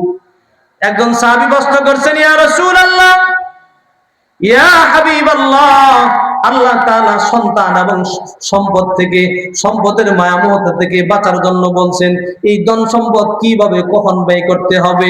আল্লাহ তাআলা কোরআনে হাকিমের এই আয়াত নাজিল করেছেন, নবী আলাইহিস সালাম তেলাওয়াত করে শোনায়া দিলেন, ওয়া আনফিকু মিম্মা রাযাকনাকুম মিন ক্বাবলি আইয়াতিয়া আহাদাকুমুল মাউত।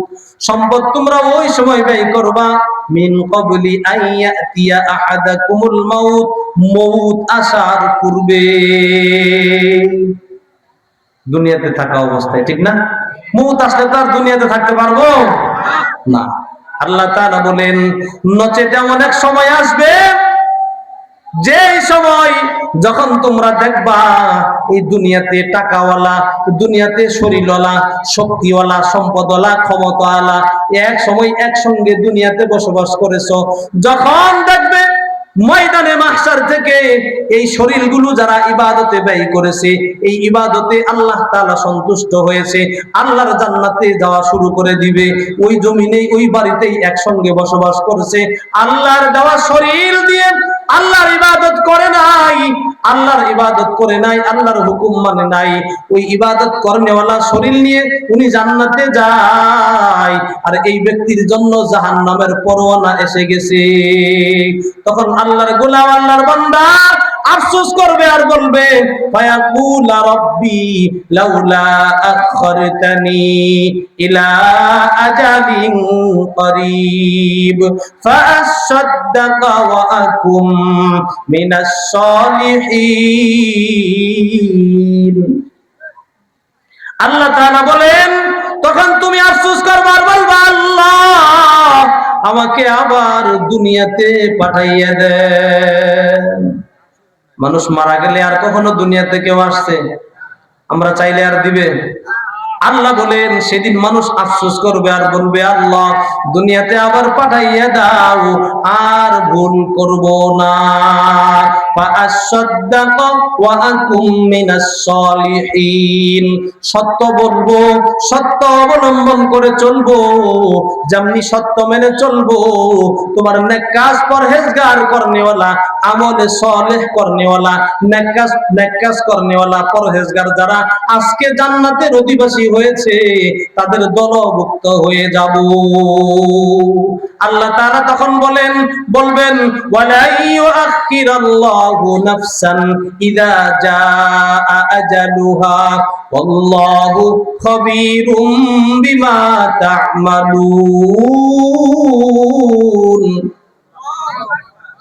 আল্লাহ তাআলা তখন বলবেন, এখন আর তোমার এই সুযোগ নাই, এই সুযোগ দেওয়ার জন্য তোমাকে আমি আল্লাহ তাআলা পয়গম্বর মাধ্যমে সংবাদ দিয়েছি, কোরআনে হাকিমের মাধ্যমে সংবাদ দিয়েছি। যুগে যুগে উলামায়ে কেরাম তোমাদেরকে পরকাল সম্পর্কে ভয় দেখাইছেন, পরকালের বাণী তোমাদেরকে শোনাইছেন, কোরআন হাদিসের বাণী তোমাদেরকে শোনাইছেন। তখন তুমি তোমার নফস যা চাই, মন যা চাই সে অনুযায়ী চলছো। আল্লাহ তাআলা তুমি যে তখন সেইভাবে চলছো, এখন যে চাইবা বলবা এটাও তোমার রব ভালোভাবে জানে। এই খবর তোমার আল্লাহ রাখছেন। এই কথা তুমি এখন বলবা, এজন্য আগেই আল্লাহ তাআলা তোমাকে কি করছেন? আমি আল্লাহ তোমাদেরকে পয়গম্বরের মাধ্যমে, কোরআনের মাধ্যমে, হাদিসের মাধ্যমে পরকালের সুসংবাদ, ভয়, জান্নাতের সুসংবাদ, জাহান্নামের ভয় তোমাদেরকে দুনিয়াতেই দেখাইছি। এজন্য মুহতারাম হাজিরিন, দুনিয়াতে আমরা আমাদের জিন্দেগির গুরুত্বপূর্ণ সময় পিছনে ফেলে চলে আসছি। নবীজি সাল্লাল্লাহু আলাইহি ওয়াসাল্লাম বলেন, উম্মতেরা আমার, এমন একটা দিন আমাদের সামনে আছে, যেই দিন একটু আগে বলেছি হাসরের মাঠের কথা। যেই হাসরের মাঠে আল্লাহ তাআলা আমাদের জিন্দেগির সব কিছুর হিসাব নেবেন কিনা? জোরে বলি, নিবে? আল্লাহ রাসূল বলেন, সব হিসাব নিলেও এক একজনকে আল্লাহ তাআলা এক এক রকমের হিসাব নেবেন। এমন মানুষ হবে হিসাব দিতে থাকবেন, হিসাব দেওয়া শুরু করবেন, তার সঙ্গের জন হিসাব দিয়ে জান্নাতে চলে যাবেন। 500 বছর যায় জান্নাতে অবস্থান করবে, দেখা যাবে তার সাথের জন এখনো হিসাব দিতেই আছে। নবী আলাইহিস সালাতু ওয়াস সালাম বলেন, উম্মতেরা আমার, এমন তো অবস্থায় কমপক্ষে 5টি প্রশ্নের হিসাব দিতেই হবে। কয়টি? 1 নাম্বার, আনউমরিহি ফিমা আফনা। আমি আল্লাহ তাআলা তোমাদেরকে হায়াত দিয়েছিলাম, হায়াত কোন কাজে ব্যয় করছো? হায়াত কোন কাজে ব্যয় করছো? আমি আল্লাহর ইবাদতে কাটাইছো নাকি দুনিয়ার রং তামাশার মজা উপভোগ করছো? আমরা আমাদের হায়াতকে যা তো নষ্ট করার করছি, সামনে আর করব? আর নষ্ট করব? যে কোনো সময় মালাকুল মউত আজরাইলের সাথে সাক্ষাৎ হয়ে যেতে পারে। বলেন তো, আজরাইল কারো সাথে সাক্ষাৎ হইলে ভালো মন্দ একটু খবর নিয়ে আবার চলে গেছে কোনদিন? আসলে কাউরে রেখে গেছে? আপনি এলাকার প্রধানমন্ত্রী, আপনারা কয়েকদিন পরে সময় দিয়ে গেলাম, সম্পর্ক আপনার সঙ্গে বাড়া, মানছে? যেমন করে মানে নাই, মালাকুল মউত আজরাইলের সাথে সাক্ষাৎ যদি একবার হয়ে যায় আর কিন্তু সংশোধনের সুযোগ নাই। এজন্য বাকি হায়াতে জিন্দেগিতে আল্লাহর ইবাদতে কাটাবো। কে কে একটু হাত তুলে আল্লাহকে দেখায়? লিল্লাহি তাকবীর। আল্লাহ তোমার বান্দারা বাকি জিন্দেগিতে যেন তোমার গোলামি করতে পারে, কবুল করে নাও। চিল্লায়ে বলি আমিন। এরপরে নবী আলাইহিস সালাতু ওয়াস সালাম বলেন, ওয়া আন শাবাবিহি ফিমা আবলা।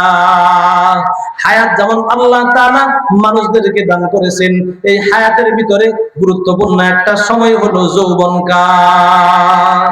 ঠিক নেই? এই যৌবনকাল সম্পর্কে নবী আলাইহিস সালাতু ওয়াস সালাম বলেন, আল্লাহ তাআলা প্রশ্ন করবেন, যৌবন এমন একটা নেয়ামত তোমাকে দান করেছিলাম, যেই যৌবনের খাওয়ার মজাও বেশি, পড়ার আনন্দও বেশি, যে জায়গায় যাও শুধু মজা আর মজা। আল্লাহ তাআলা বলবেন, এমন যৌবনকে তুমি কোন কাজে ব্যয় করছো? নবী আলাইহিস সালাতু ওয়াস সালাম বলেন, এই যৌবনকালকে যারা আল্লাহ তাআলার ইবাদতে কাটাইছেন, যৌবনকালকে যারা আল্লাহ তাআলার ইবাদতে কাটাইছেন, পয়গম্বর বলেন, যেদিন হাসরের মাঠ কায়েম হবে, আল্লাহ তাআলার আরশ ব্যতীত কোন ছায়া যেদিন থাকবে না, ওই দিন আল্লাহ তাআলা 7 শ্রেণীর মানুষকে, কয় শ্রেণীর? 7 শ্রেণীর মানুষকে আল্লাহ তাআলা আরশে আজিমের ছায়াতলে ছায়া দিবেন, স্থান দিবেন। এই 7 শ্রেণীর ভিতরে এক শ্রেণী হলো যারা যৌবনকালে আল্লাহর ইবাদত করেছে। আমরা আমাদের যৌবনকাল যাদের যুবক যারা আছি, ও বন্ধু, তোমার এই যৌবন একবারই কিন্তু আসে। মুরব্বীদের জিজ্ঞাসা করে দেখো, তোমার মতো যুবক এক সময় মুরব্বীরাও ছিল।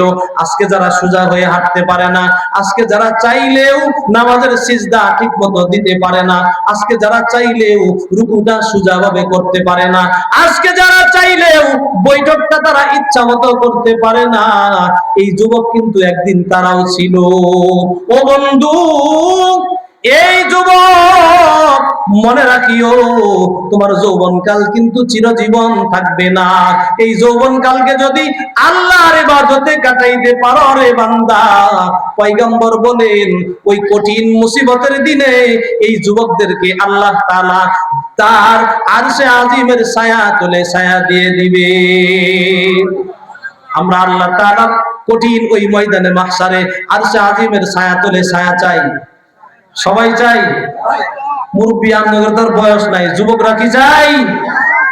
আল্লাহ তাআলা আমাদেরকে কবুল করুক, হাত তুলি আল্লাহু আকবার। আল্লাহ যৌবনের যতটুকু সময় আছে তোমার ইবাদত করার তৌফিক দাও, বলি আমিন। 3 নম্বর প্রশ্ন, আল্লাহর রাসূল বলেন 3 নম্বরে আল্লাহ তাআলা প্রশ্ন করবেন মিন ওয়া আমালিহি মিন আইনা ইকতাসাবা ওয়া ফিমা আনফাকা। আল্লাহ তাআলা প্রশ্ন করবেন বান্দা, দুনিয়াতে দুনিয়ার জীবন যাপনের জন্য আমি আল্লাহ তাআলা কিছু সম্পদ তোমাকে দান করেছিলাম, এই সম্পদ তুমি কিভাবে কামাই করছো? সুদ খেয়ে কামাই করছো, না ঘুষ খেয়ে কামাই করছো, নিজে ইনকাম করছো, না অন্যেরটা জোর করে নিছো? হ্যাঁ, না ব্যাংক থেকে লোন করে নিয়ে বিদেশে গিয়ে বাড়ি বানাইছো? কি আল্লাহ রাসূল বলেন প্রশ্ন করবেন কিভাবে উপার্জন করেছো, হালাল ভাবে করেছো না হারাম ভাবে করেছো? সম্পদ যদি আমি হারাম ভাবে উপার্জন করেও থাকি, মরার সময় আমার কি কবরে দিয়ে দিবে? আওয়াজ দেন, দিবে না। মরার সময় যে সম্পদ আমার সঙ্গে যাবে না, ওই সম্পদ উপার্জনের সময় একটু খেয়াল করি রে বাজান, সম্পদ আমার দুনিয়াতে পড়ে থাকবে, পরবর্তী লোকে সম্পদ খাবে, আমি কিন্তু কবরে গিয়ে এই হারাম পন্থায় সম্পদ উপার্জন করার কারণে অবশ্যই কিন্তু শাস্তি ভোগ করতে হবে। আল্লাহ রাসূল সাল্লাল্লাহু আলাইহি ওয়াসাল্লাম বলেন ওয়াফিমা আনফাকা। 4th নাম্বার আল্লাহ প্রশ্ন করবেন, ও বান্দা যে সম্পদ দিছিলাম উপার্জন তো করছো ঠিকই, ব্যয় করছো কিভাবে? ভালো কাজে ব্যয় করছো না মন্দ কাজে ব্যয় করছো? হ্যাঁ, তোমার উপার্জিত টাকা এটা আল্লাহ তাআলার পক্ষ থেকে নিয়ামত, এই নিয়ামত দিয়ে আল্লাহ তাআলার দয়া, এই সম্পদ দিয়ে কি করছো? বড় বড় গানের প্যান্ডেল সাজাইছো, ঠিক না? সব হবে না? বলেন, যাত্রা দল সাজাইলে সব হবো? হ্যাঁ, কি কর?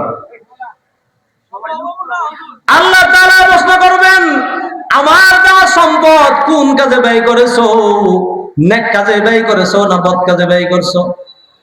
যদি সুন্দর সুন্দর মহিলা ঢাকা থেকে, ময়মনসিংহ থেকে, চিট্টগ্রাম, চট্টগ্রাম থেকে, ইন্ডিয়া থেকে আইনা আইনা সুন্দর মহিলা, সুন্দর নর্তকী দিয়ে যদি হেলে দুলে নাচ শুনো, গান শুনো, নাচ দেখো, কেমন সব হবো? এ কথায় আমার আপনারা প্রশ্ন করবেন অফিমা আনফাকা, যে সম্পদ দিয়েছিলাম এই সম্পদ তুমি কোন কাজে ব্যয় করছো? এজন্য ভাই, দুনিয়ার জিন্দেগি কোনো না কোনো ভাবে শেষ হবে, কবরে যাইতেই হবে। ওই কবরে বসে যেন দুনিয়াতে এমন কোন নেক কাজ দানের মাধ্যমে, সদকার মাধ্যমে করতে চাই, এমন কোন নেক কাজ করতে চাই যে নেক কাজের সবটা আমি কবরে বসে পাবো। এজন্য আসেননি কেউ নবীর ঘর মাদ্রাসা মুহাম্মদুর রাসূলুল্লাহ সাল্লাল্লাহু আলাইহি ওয়াসাল্লামের হাদিসের নববী শিক্ষা দেওয়া হয়, এমন মাদ্রাসার জন্য আসেননি কেউ? সবার আগে নাম লেখাইতে চাই, একজন মানুষ একটু হাত তুলে দেখাই, নবীর ঘর মাদ্রাসার জন্য একটু মোটা অঙ্কের কে দান করবে? একটু হাত তুলে দেখাই। পয়গম্বর আরবি সাল্লাল্লাহু আলাইহি ওয়াসাল্লাম বলেন এই সম্পদ কোন কাজে ব্যয় করছো? যেই যেই কাজে সম্পদ ব্যয় করছো এইগুলো তোমার আমলনামার মধ্যে যেমন লেখা থাকবে, হাসরের ময়দানে যখন তোমাকে উত্তোলন করা হবে ওই সম্পদগুলো যদি নেক কাজের যদি ব্যয় করে থাকো ওইগুলো তোমার আমলনামার ভিতরে উল্লেখ থাকবে, তোমার সেই দিন নাজাতের কারণ হবে। আর যদি তুমি গুনাহের কাজে ব্যয় করে থাকো, আর যদি তুমি পাপের কাজে ব্যয় করে থাকো, এইগুলোই কিন্তু তোমাকে জাহান্নামে নেওয়ার কারণ হয়ে যাবে। আমরা কি আমাদের সম্পদ দিয়ে পরকালীন জিন্দেগিতে জান্নাত পাওয়ার উসিলা বানাইতে চাই? কি সবাই চাই? একটু হাত তুলি না ভাই, এখন একটু নরম হয়ে গেল কথা। হ্যাঁ হ্যাঁ, আল্লাহু আকবার। একজন মানুষ চাই যিনি আপনার নামটা প্রথমে লেখাইতে চাই। আমাদের প্রধান মেহমান আসছেন, অল্প কিছুক্ষণের মধ্যেই চলে আসবেন। তার আগেই একজন মানুষ চাই যিনি 10,000 টাকা নবীর ঘর মাদ্রাসার জন্য দান করব। আমি সহ প্রধান মেহমানকে অনুরোধ করব ওই বান্দার জন্য দোয়া করা। আল্লাহ তাআলা যেন কঠিন ময়দানে মাহশারে আরশে আজিমের ছায়া তলে ছায়া দিয়ে দেয়। সবাই বলি আমিন। একজন হবে কি 10,000 টাকা? নাই? সুবহানাল্লাহ। দুইজনে মিলেও হবে না? 5 5 10 নাই কেউ? কি আমি কাছের দিকে আমার দিতেছেন না? প্রধান মেহমান শুধু নারায়ণগঞ্জ থেকে আসছেন।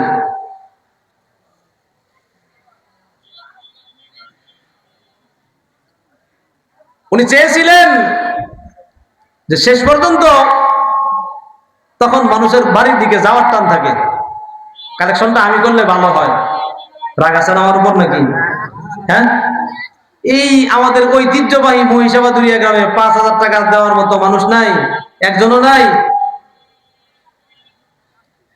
প্রথমে কত বলছিলাম? 10,000। কত বলছিলাম? 10,000। এমন 10 জন মানুষ হাত তোলেন তো 1,000 করে 10,000 মিলাবো ইনশাল্লাহ, তারপরে যেন মাহরুম না হই। একটু 10 জন মানুষ হাত তোলেন 1,000 করে, দেখি প্রথমে কে নাম উঠাইতে চায়। আশারায়ে মুবাশশারা 10 জন। লিল্লাহি তাকবীর। ও ভাইয়ের নাম কি? আল্লাহ তোমার বান্দা আরিফুল কবুল করে নিও, দান করে নাই কিন্তু ভুল। ও আল্লাহ, জান্নাতের মধ্যে খাওয়াইও জান্নাতি এমন একটা ফুল, যে ফুলের সুবাসে আল্লাহ পরকালীন জিন্দেগির যাবতীয় কষ্ট ক্লেশ যেন হয়ে যায় ভুল। আল্লাহ তোমার বান্দা আরিফুলকে জানে মালে বরকত দান করো। যুবক মানুষ, আল্লাহ তোমার হাবিব বলেন যৌবনকালের ইবাদত তুমি আল্লাহ তাআলার নিকট বেশি পছন্দ। আল্লাহ তোমার বান্দা আরিফুলের দানকে কবুল করে নাও। সকলেই বলি আমিন। লিল্লাহি তাকবীর। কি নাম? জুয়েলা কান্দু ভাই 1,000 টাকা। আল্লাহ তোমার বান্দা জুয়েল দান করেছে তোমার নবীর ঘরে 1,000 টাকা। আল্লাহ তোমার বান্দার দানকে কবুল করে নাও। ও আল্লাহ, জুয়েল জান্নাতের অধিকারী করে দিও আমিন। ওই নীল আকাশ সবুজ পৃথিবী সবই তোমার দান। কার দান? আল্লাহ তাআলার গোলাম। পকেটে টাকা থাকলেই সবাই টাকা দিয়ে নেক কাজ করতে পারে না, সবাই টাকাকে ভালো কাজে ব্যয় করতে পারে না। কেউ টাকা দিয়ে মসজিদে দান করে, আবার এই টাকা কেউ গানের পিছে খরচ করে, কেউ টাকা দিয়ে ভালো জিনিস কিনে খায়, আবার এই টাকা দিয়েই কেউ মদ গাঁজা কিনে খায়। সাখাওয়াত বোয়াদ কার সাহেব দিলা, সাখাওয়াত বোয়াদ কার সাহেব দিলা, সাখাওয়াত বোয়াদ পেশায়ে মুকবিলা। দান সদকা করা, আল্লাহর রাস্তায় দান করা, নবীর ঘরে দান করা, ও ভাই এটাও সবাই কিন্তু পারে না। এটাও পারিবারিক শিক্ষার প্রয়োজন হয়, এটাও একটা বংশগত মর্যাদার বিষয়। মা বাবার কাছ থেকে এমন দান সদকা যারা শিখে তারাই কিন্তু দান করতে পারে। কয়জন পাইছি আমরা? 2 জন। আর নাই? লিল্লাহি তাকবীর। ভাইজানের নাম বলেন। আমিনুর ইসলাম ভাই। আল্লাহ তোমার বান্দা আমিনুর আমিন। আল্লাহ তোমার বান্দাকে পরকালীন জিন্দেগিতে দিয়া দিও জামিন। সকালে বলি আমিন। আল্লাহ তোমার বান্দা আমিনুর রব্বুল আলামিন তাকে ধন্য করে দিও, দান করে জান্নাতি নূর। ও আল্লাহ, জান্নাতের ভিতরে ঢুকাইয়া আরো দান করে দিও জান্নাতের হুর। হুরে গিলমান জিদনি নেয়ামত হায় তু, হুরে গিলমান জিদনি নেয়ামত হায় তু, সবসে বড়কর নেয়ামতে দীদারে তু, সবসে বড়কর নেয়ামতে দীদারে তু। ও আল্লাহ, তোমার যে সমস্ত বান্দারা তোমার কালামের আলোচনা শুনে, তোমার নবীর হাদিসের আলোচনা শুনে, তোমার নবীর ঘর মাদ্রাসায় যারা দান করতেছে, ও আল্লাহ এদেরকে জান্নাতে হুর যেমন দিবা, জান্নাতি নূর যেমন দান করবা, ও আল্লাহ তেমনি তাদেরকে তোমার দিদার দিয়ে ধন্য করে দিও। সকলে বলি আমিন। জান্নাতীরা যখন জান্নাতে ঢুকবে, দীর্ঘ সময় জান্নাতে বসবাস করবে, ভালো মন্দ খাবে, মন যা চাই তাই পাবে, প্রকাশ করা লাগবে না, শুধুমাত্র মনের ভিতরে চাবে। দেখবে সুন্দর একটা গাছের মধ্যে সুন্দর ফল, মনের ভিতরে চাইবে ফলটা দেখতে কেমন পাকা টসটসে দেখা যায়, মনের ভিতরে কল্পনা হওয়া মাত্রই ওই জান্নাতের ভিতরে গাছগুলো, আমাদের দুনিয়াতে গাছের গোড়া থাকে নিচের দিকে, জান্নাতের ভিতরে আল্লাহ তাআলা কেমন অপার নিয়ামত রাখছেন, জান্নাতের ভিতরে গাছের গোড়া থাকবে উপর দিকে। সুবহানাল্লাহ। মনে মনে কল্পনা করবে, আল্লাহ ওই ফলটা দেখতে এত সুন্দর, খাইতে না জানি কত মজা। মনে করা মাত্রই গাছের ফল, গাছ সহ ব্যক্তির মুখের সামনে এসে উপস্থিত হয়ে যাবে। এমন ভাবে ফল খাবে, খাওয়ার পরেও কেমন যেন অশান্তি লাগবে, কেমন যেন ছটফট করতে লাগবে, কোনো কিছুতেই ভালো লাগবে না। আল্লাহ তাআলার পক্ষ থেকে ফেরেশতারা তখন বলবেন, ও জান্নাতি, এই জান্নাতে আসার জন্য, এই জান্নাত পাওয়ার জন্য শীতের মধ্যে কষ্ট করে ওযু করে ফজরের নামাজ আদায় করলা, গভীর রজনীতে জেগে তাহাজ্জুদের নামাজ আদায় করলা, কঠিন গরম দিনে চৈত্র মাসে, বৈশাখ মাসে, জ্যৈষ্ঠ মাসে, ফাল্গুন মাসে রমজানের রোজা করলা, ক্ষুধায় কাতর, পিপাসায় কাতর, এই রমজানে এত কষ্ট করে রোজা রাখলা, এরপরেও কোন বদৌলতে জান্নাতে এসেও এমন ছটফট করতে থাকো। বান্দারা তখন ডাক দিয়ে বলবেন, ওগো আল্লাহ, জান্নাতের এই নিয়ামত পাওয়ার জন্য তোমার ইবাদত করি নাই। আল্লাহ তাআলা তখন বলবেন, কি জন্য ইবাদত করছো? বান্দারা তখন বলবেন, আল্লাহ এই জান্নাতের ভিতরে আমাদের অন্তর শান্ত হয় না, একটু তোমাকে দেখতে চাই। পুরে গিলমান জিতনি নেয়ামত হায় তু, सबसे बढ़कर नेमते दीदार तू, जन्नत दो जग से या रब क्या करो, जन्नत दो जग से या रब क्या करो, आरज़ू है मैं तुझे देखा करो, आरज़ू है मैं तुझे देखा करो। ও আল্লাহর বান্দা, ওই জান্নাতের ভিতরে আল্লাহকে দেখতে চাই কে কে? সবাই দেখতে চায়। আল্লাহু আকবার। আল্লাহ তাআলা যেন আমাদের সবাইকে গলাগলি বেঁধে জান্নাতে যাওয়ার তৌফিক দেয়, আল্লাহকেও দেখার তৌফিক দেয়। শর্ত হইল নবীর ঘর মাদ্রাসায় দান করার জন্য কয়জন পাইছি? মাত্র 3 জন, বাকি আছে আরো 7 জন। অবস্থাটা হইছে কেমন? অবস্থাটা হইছে এমন, ওই কামলার মতো, ধান কাটনেওয়ালার মতো। কি ওই আম্মা কইছে 20টা আটি কাটবার, কয়টা? 20টা আটি কাটবার, একটা কাটছি, কেবল বেলা দুপুর, আর মাত্র আছে 19টা। আমার অবস্থা তাই হয়েছে না? কেমন থাকবেন না আরো উঠবেন? কি বলেন? 10 জন মানুষ আশারায়ে মুবাশশারা, আল্লাহর নবী মুহাম্মদুর রাসূলুল্লাহ সাল্লাল্লাহু আলাইহি ওয়াসাল্লামের 10 জন সাহাবীকে আল্লাহ তাআলা দুনিয়াতেই জান্নাতের সুসংবাদ দিয়েছেন। কয়জন? ওই 10 জন সাহাবী আশারায়ে মুবাশশারা হওয়ার তৌফিক যেন আল্লাহ। পানের দোকানদার 500 টাকা দিয়েছে, লিল্লাহি তাকবীর।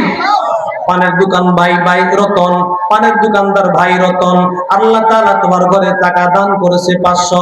আল্লাহ তুমি দেখছো, কে দেখছে?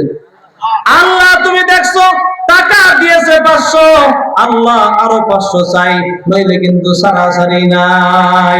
কই গেল আমাদের রতন ভাই? 500 টাকায় পার নাই, আরো 500 চাই। কি আপনারা আমার সাথে একমত? কি কোন ভাই? পরে দিবেন ইনশাআল্লাহ। আল্লাহ কবুল করো। পাইলাম 4 জন। আল্লাহ তোমার 4 বান্দা তোমার নবীর ঘরে করেছে দান, আল্লাহ দানকে কবুল করে নিও, মান মর্যাদা বাড়াইয়া দিও, তোমার গোলাম হয়ে কবরে যাওয়ার তৌফিক দান করিও, জান্নাতের মেহমান বানাইও আল্লাহ, জান্নাতের মধ্যে তোমার দিদার দিয়ে ধন্য করে দিও, আমিন। এবার আসি, নিজের জন্য দিবেন না, শক্ত বোঝা যাইতেছে। তাই না? আমাদেরকে যারা দুনিয়ার আলো মুখ দেখাইছেন কারা? আমাদের আব্বা আম্মারা। আমাদের আব্বা আম্মা যারা কষ্ট করে আমাদেরকে জন্ম দিয়েছেন, লালন পালন করেছেন। অনেকেই আসি যাদের পিতা মাতা অন্ধকার কবরে, ওই পিতা মাতা অন্ধকার কবরে যেন আল্লাহ তাআলা মাফ করেন, জান্নাতের ফায়সালা করেন। এমন কে আসি? বাকি 6 জন কমপক্ষে মিলাই। আমার আব্বা অন্ধকার কবরে, আমার আম্মা অন্ধকার কবরে, আম্মার জন্য বা আব্বার জন্য 1000 টাকা, এরকম কে আসি? খেদমতে মা দরফে দর কুন ইখতিয়ার, খেদমতে মা দরফে দর কুন ইখতিয়ার, তাকে বাসি দর্দ আলম বখতিয়ার, তাকে বাসি দর্দ আলম বখতিয়ার। এমন কোন আল্লাহর বান্দা রয়েছেন, বান্দি রয়েছেন, পিতা মাতা দুনিয়াতে থাকা অবস্থায় খেদমত করার সুযোগ হয় নাই, কামাই রোজগারের ব্যবস্থা সেরকম ছিল না। আজকে বাবা মা অন্ধকার কবরে, ওই পিতা মাতার জন্য 1000 টাকা নবীর ঘর মাদ্রাসায় দান করব। এইখানে ছাত্ররা কোরআন পড়ে, আপনারা দেখছেন শুনছেন, ছোট্ট ছোট্ট বাচ্চারা কিভাবে কোরআনে কারিম তেলাওয়াত করে, হাদিস পড়ে। এই বাচ্চারা এরকম তেলাওয়াত করবে। এই তো সামনে জানুয়ারি মাসে আমাদের এখানে হাফজখানা খোলা হবে। সকাল সন্ধ্যা রাতের আধারে যে সময় আমরা ঘুমিয়ে থাকি, ওই সময়ে কোরআনে কারিমের তেলাওয়াত হয়।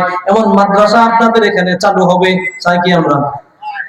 এই মাদ্রাসার জন্য, এই মাদ্রাসার ভবনের কাজও শুরু হয়েছে। এই কাজ শুরু হয়েছে, ওইখানে যদি আমি যে টাকা দিব, ইট কিনবে, সিমেন্ট কিনবে, বালি কিনবে, রাজমিস্ত্রির টাকা দিবে, এই ঘরের মধ্যে ব্যবহার হবে। এক সময় আমি আপনি দুনিয়াতে থাকবো না, অন্ধকার কবরে থাকবো। ওইখানে আল্লাহ তাআলার ছোট্ট ছোট্ট গোলাম তলেবুল ইলমরা বসে বসে কোরআনের কারিমের তেলাওয়াত করবে। আমি আপনি ওই কবরে বসে বসে সওয়াব পাবো। কে কে চাই? একজনও নাই, সবাই চাই। 10 জন কিন্তু এখনো পুরা হয় নাই। কয়জন পাইছি? 4 জন পাইছি না? আর 5-6 জন পাবো না? লিল্লাহি তাকবীর। আল্লাহ আমাদের ভাই স্বপন, ও আল্লাহ, লিল্লাহি তাকবীর। রবিউল ইসলাম ভাই 1000 টাকা, প্রধান বক্তা চলে আসছে। রবিউল ইসলাম ভাই 1000 টাকা, আল্লাহ তোমার নবীর ঘর মাদ্রাসার জন্য। শহীদুল্লাহ ভাই 500 টাকা, কম হয়ে গেছে। শহীদুল্লাহ ভাই কম, শহীদুল্লাহ ভাই 500 টাকা কম হয়ে গেছে, মিল করে দেন আল্লাহ। জি, লিল্লাহি তাকবীর। আল্লাহ তোমার বান্দা শহীদুল্লাহ, তোমার সাক্ষী, তোমার বান্দাকে তুমি কবুল করে নাও। কয়টা পাইছি? আরো 3টা পাইছি, তাইলে কয়টা হয়েছে? 7টা হয়েছে। আর 3 জন বাকি আছে, আর 3 জন বাকি আছে।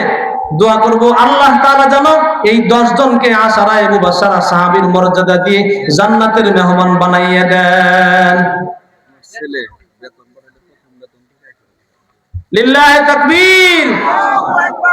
এই ভাইয়ের ছেলে বাহিরে গেছে কয়েকদিন আগে, বিটুল। জি, বিটুল ভাইয়ের ছেলে কয়েকদিন আগে বাহিরে গেছেন, বাকিতে নাম লেখাইছেন। ওনার ছেলে টাকা পাঠাইলে 1000 টাকা দিবে। আপনারা মানবেন? 1000 টাকা বিদেশ থেকে পাঠাইলো, দেশে 1000 টাকা, বিদেশে 1000, তাহলে মিললো? তাহলে আপনারা এখন কি করবেন? তাহলে একটু বাড়ান লাগে যে, আলহামদুলিল্লাহ দিছেন, নিছি। এটা তো যেহেতু একটু পরেই দিবেন, পরে না বাড়াই দেন। আল্লাহ আমল করেন। দেশ আর বিদেশ একটা পার্থক্য আছে না? যে দেয় তার কাছে মানুষ চায়, যে দেয় না ওর কাছে মানুষ যায়।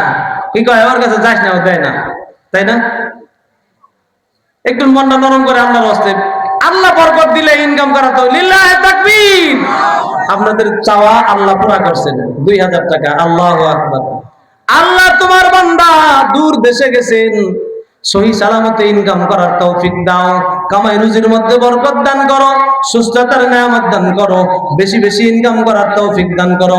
আল্লাহ সবচেয়ে বড় নিয়ামত তোমার ইবাদত করার তৌফিক দান করিও, আমিন। আর 2 জন হলেই হুজুর আসছেন, 10 জন পুরা না হইলে আমি ছাড়বো না। রাগ ওনার যাইন, আর 2 জন চাই। লিল্লাহি তাকবীর। মুরব্বির নাম মোহাম্মদ খলিলুর রহমান।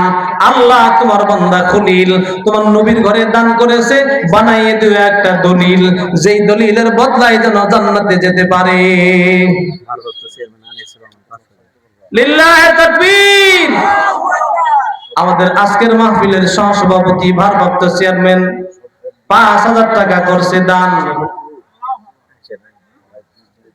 বেটা তো চালাকি করছে, আয় না চেয়ারম্যানের জন্য 5,000 টাকা হয়েছে। আপনারা কবেন উনি কিন্তু নাই। আমার পুতুইটা আমি ওর বেশি কিছু করবাই না, একটা ঝামেলা আছে। আমার পক্ষ থেকে আপনারা করতে রাজি আছেন তো ইনশাল্লাহ? তাহলে মঞ্চে আসলে খুশি হইতাম। কে? লিল্লাহে তাকবীর। কাজীউদ্দিন মুরব্বী 1000 টাকা বাকি, একটু লেখা রাখেন কেউ। খাদেমউদ্দিন না?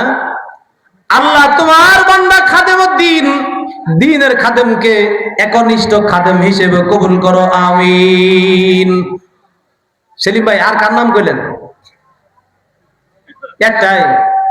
এই আল্লাহ তোমার বান্দা খাদেম, তোমার বান্দাকে কবুল করে নাও, আরো বেশি দান করার তৌফিক দাও, সুস্থতার নিয়ামত দান করো, ঈমানি জিন্দেগি দান করো, হায়াতের মধ্যে বরকত দান করো। আল্লাহ তোমার বান্দা যেন কবরে যাওয়ার পূর্বেই ঈমান আমল দুরস্ত করে কবরে যাইতে পারে এমন তৌফিক দান করো, আমিন। মাগো তোমার ওই সোনামু ভুলতেই পারি না, মাগো তোমার ওই সোনামু ভুলতেই পারি না। মুচকি হেসে খোকা ডাকটি, মুচকি হেসে খোকা ডাকটি, শুনতে যে আর পাই না, মাগো তোমার ওই সোনামু ভুলতেই পারি না। এমন মা অনেকের কবরে আছে, ওই মায়ের জন্য এখন আর কি নাই, নির্ধারিত কাঠামো নাই। ওই মায়ের জন্য কে আসি 500 200 100 আল্লাহর কালাম শিক্ষা দিবে, মাদ্রাসা, নবীর ঘর মাদ্রাসা, কোরআনের হাফেজ তৈরি হবে, এখান থেকে বুনিয়াদি শিক্ষা, নুরানি শিক্ষা দেওয়া হয়, হাফজখানা খোলা হবে।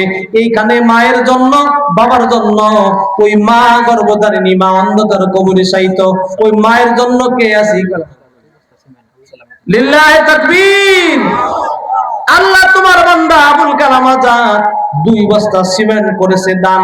আল্লাহ মাদ্রাসা ভবন নির্মাণের জন্য যেমন সিমেন্ট দান করেছে, ও আল্লাহ এমন কিছু কুদরতি সিমেন্ট দিয়ে তোমার বান্দার জন্য জান্নাতের ভিতরে একটা মহল তৈরি করে দিও, আমিন।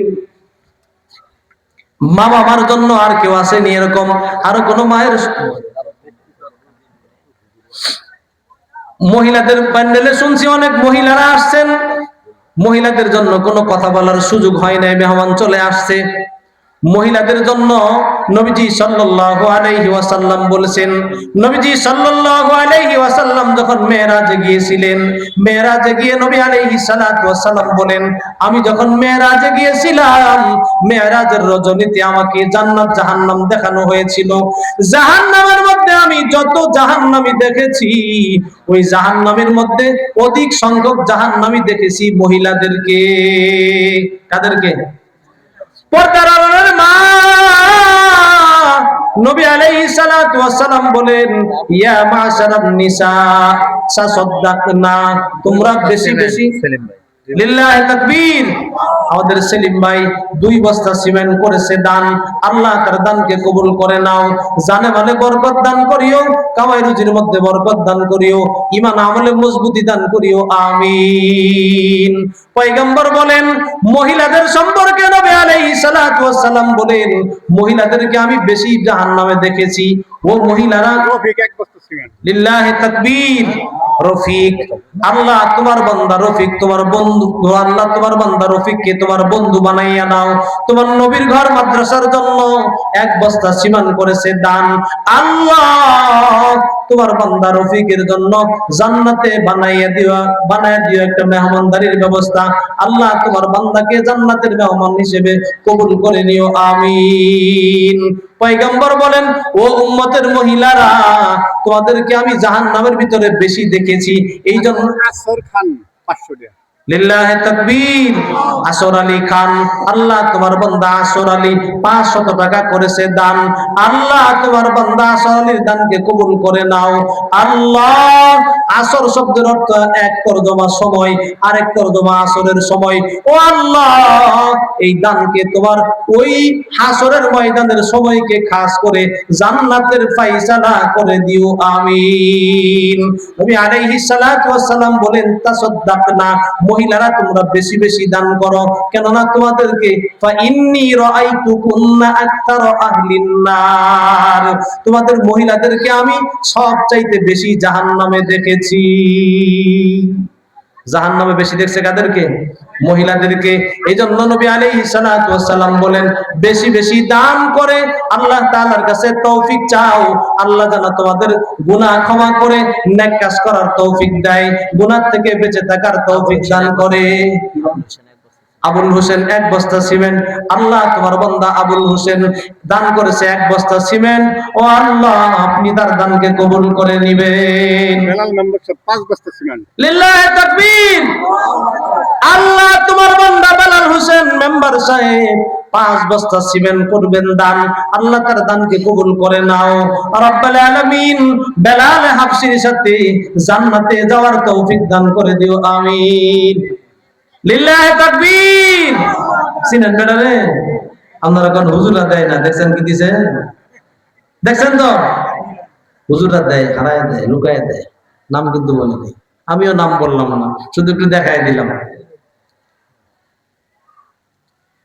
আল্লাহ তোমার বান্দা, তোমার ঘরের খাদেম, ও আল্লাহ, উপার্জিত পয়সার মধ্যে থেকে হালাল উপার্জন থেকে সাধ্য অনুযায়ী দান করেছে আল্লাহ। সাধ্য অনুযায়ী যে দান করেছে রব্বুল আলামিন, আরো বেশি দান করার সাধ্য তৌফিক দান করিও ও আল্লাহ। দানকে পুঁজি করে কঠিন কিয়ামতের দিনে, মুসিবতের দিনে নাজাতের ব্যবস্থা করে দিও, আমিন। আর দিবেন না? কি যে নিরূপম শিল্পী তরূপে গড়েছ অপরূপ বসুন্ধরা, নিবিড় মন হিমাদ্রি হিমানি, নিবিড় মন হিমাদ্রি হিমানি, অথই পারাপার আকুল করা। ভিতরে যাব লিল্লাহি তাকবীর। আব্দুল খালেক সাহেব 1 বস্তা সিমেন্ট, আল্লাহ তোমার বান্দা আব্দুল খালেকের দানকে কবুল করে নাও, জানে মানে বরকত দান করো, ঈমান আমলে মজবুতি দান করো, আমিন। কানকে কালেকশন করো, হ্যাঁ কিছু কালেকশন। প্রধান মেহমানকে বসায় রেখে আমি আর বলতেছি না, আমার ভাই এখানে বলে এটা পরে করেন ভাই, সেলিম ভাই, ভাই কথা বলো, মাঝখানে করাবো নি। বড় ভাইয়ের কাছে সুপর্দ করে গেলাম, আমার সাথে একটু রাগ করছেন, এজন্য খবরটা দিলেন না টাকা পয়সা। তো দূরের মেহমান, ওনাকে তো দিবেন, এজন্য বাকিটুকু ভাইয়ের কাছে নিসবত মানে ন্যস্ত করে গেলাম। মা বোনদের কাছে অনুরোধ রাখলাম, ও মা, কারো কবরে কেউ যাবে না। নবী আলাইহিস সালাতু ওয়াস সালাম সদকা করার জন্য, দান করার জন্য সরাসরি বলছেন মহিলাদেরকে। এজন্য ওই হাসরের কথা খেয়াল করে, কবরের কথা খেয়াল করে, জাহান্নামের ভয় করে আল্লাহর ওয়াস্তে দান করবেন, নবীর ঘর মাদ্রাসার জন্য দান করবেন। আপনার এই দান এমন দিনে কাজে লাগবে যেই সময়, এক সময় আপনার ছেলে নাতি, এরপরে আপনার নামও দুনিয়াতে কেউ নেওয়ার মতো থাকবে না। সেই দিন এই মাদ্রাসার ছাত্ররা, তালিবুল ইলমরা যখন কোরআন তেলাওয়াত করবে, আপনার কথা মনে থাকুক আর না থাকুক, অটোমেটিকলি আপনার আমলনামায় সওয়াব পৌঁছতে থাকবে। ওই দিনের আশায় হলেও দান করব ইনশাআল্লাহ। লাখো 4 বস্তা সিমেন্ট, 1 বস্তা সিমেন্ট হচ্ছে বুলবুল। লিল্লাহি তাকবীর।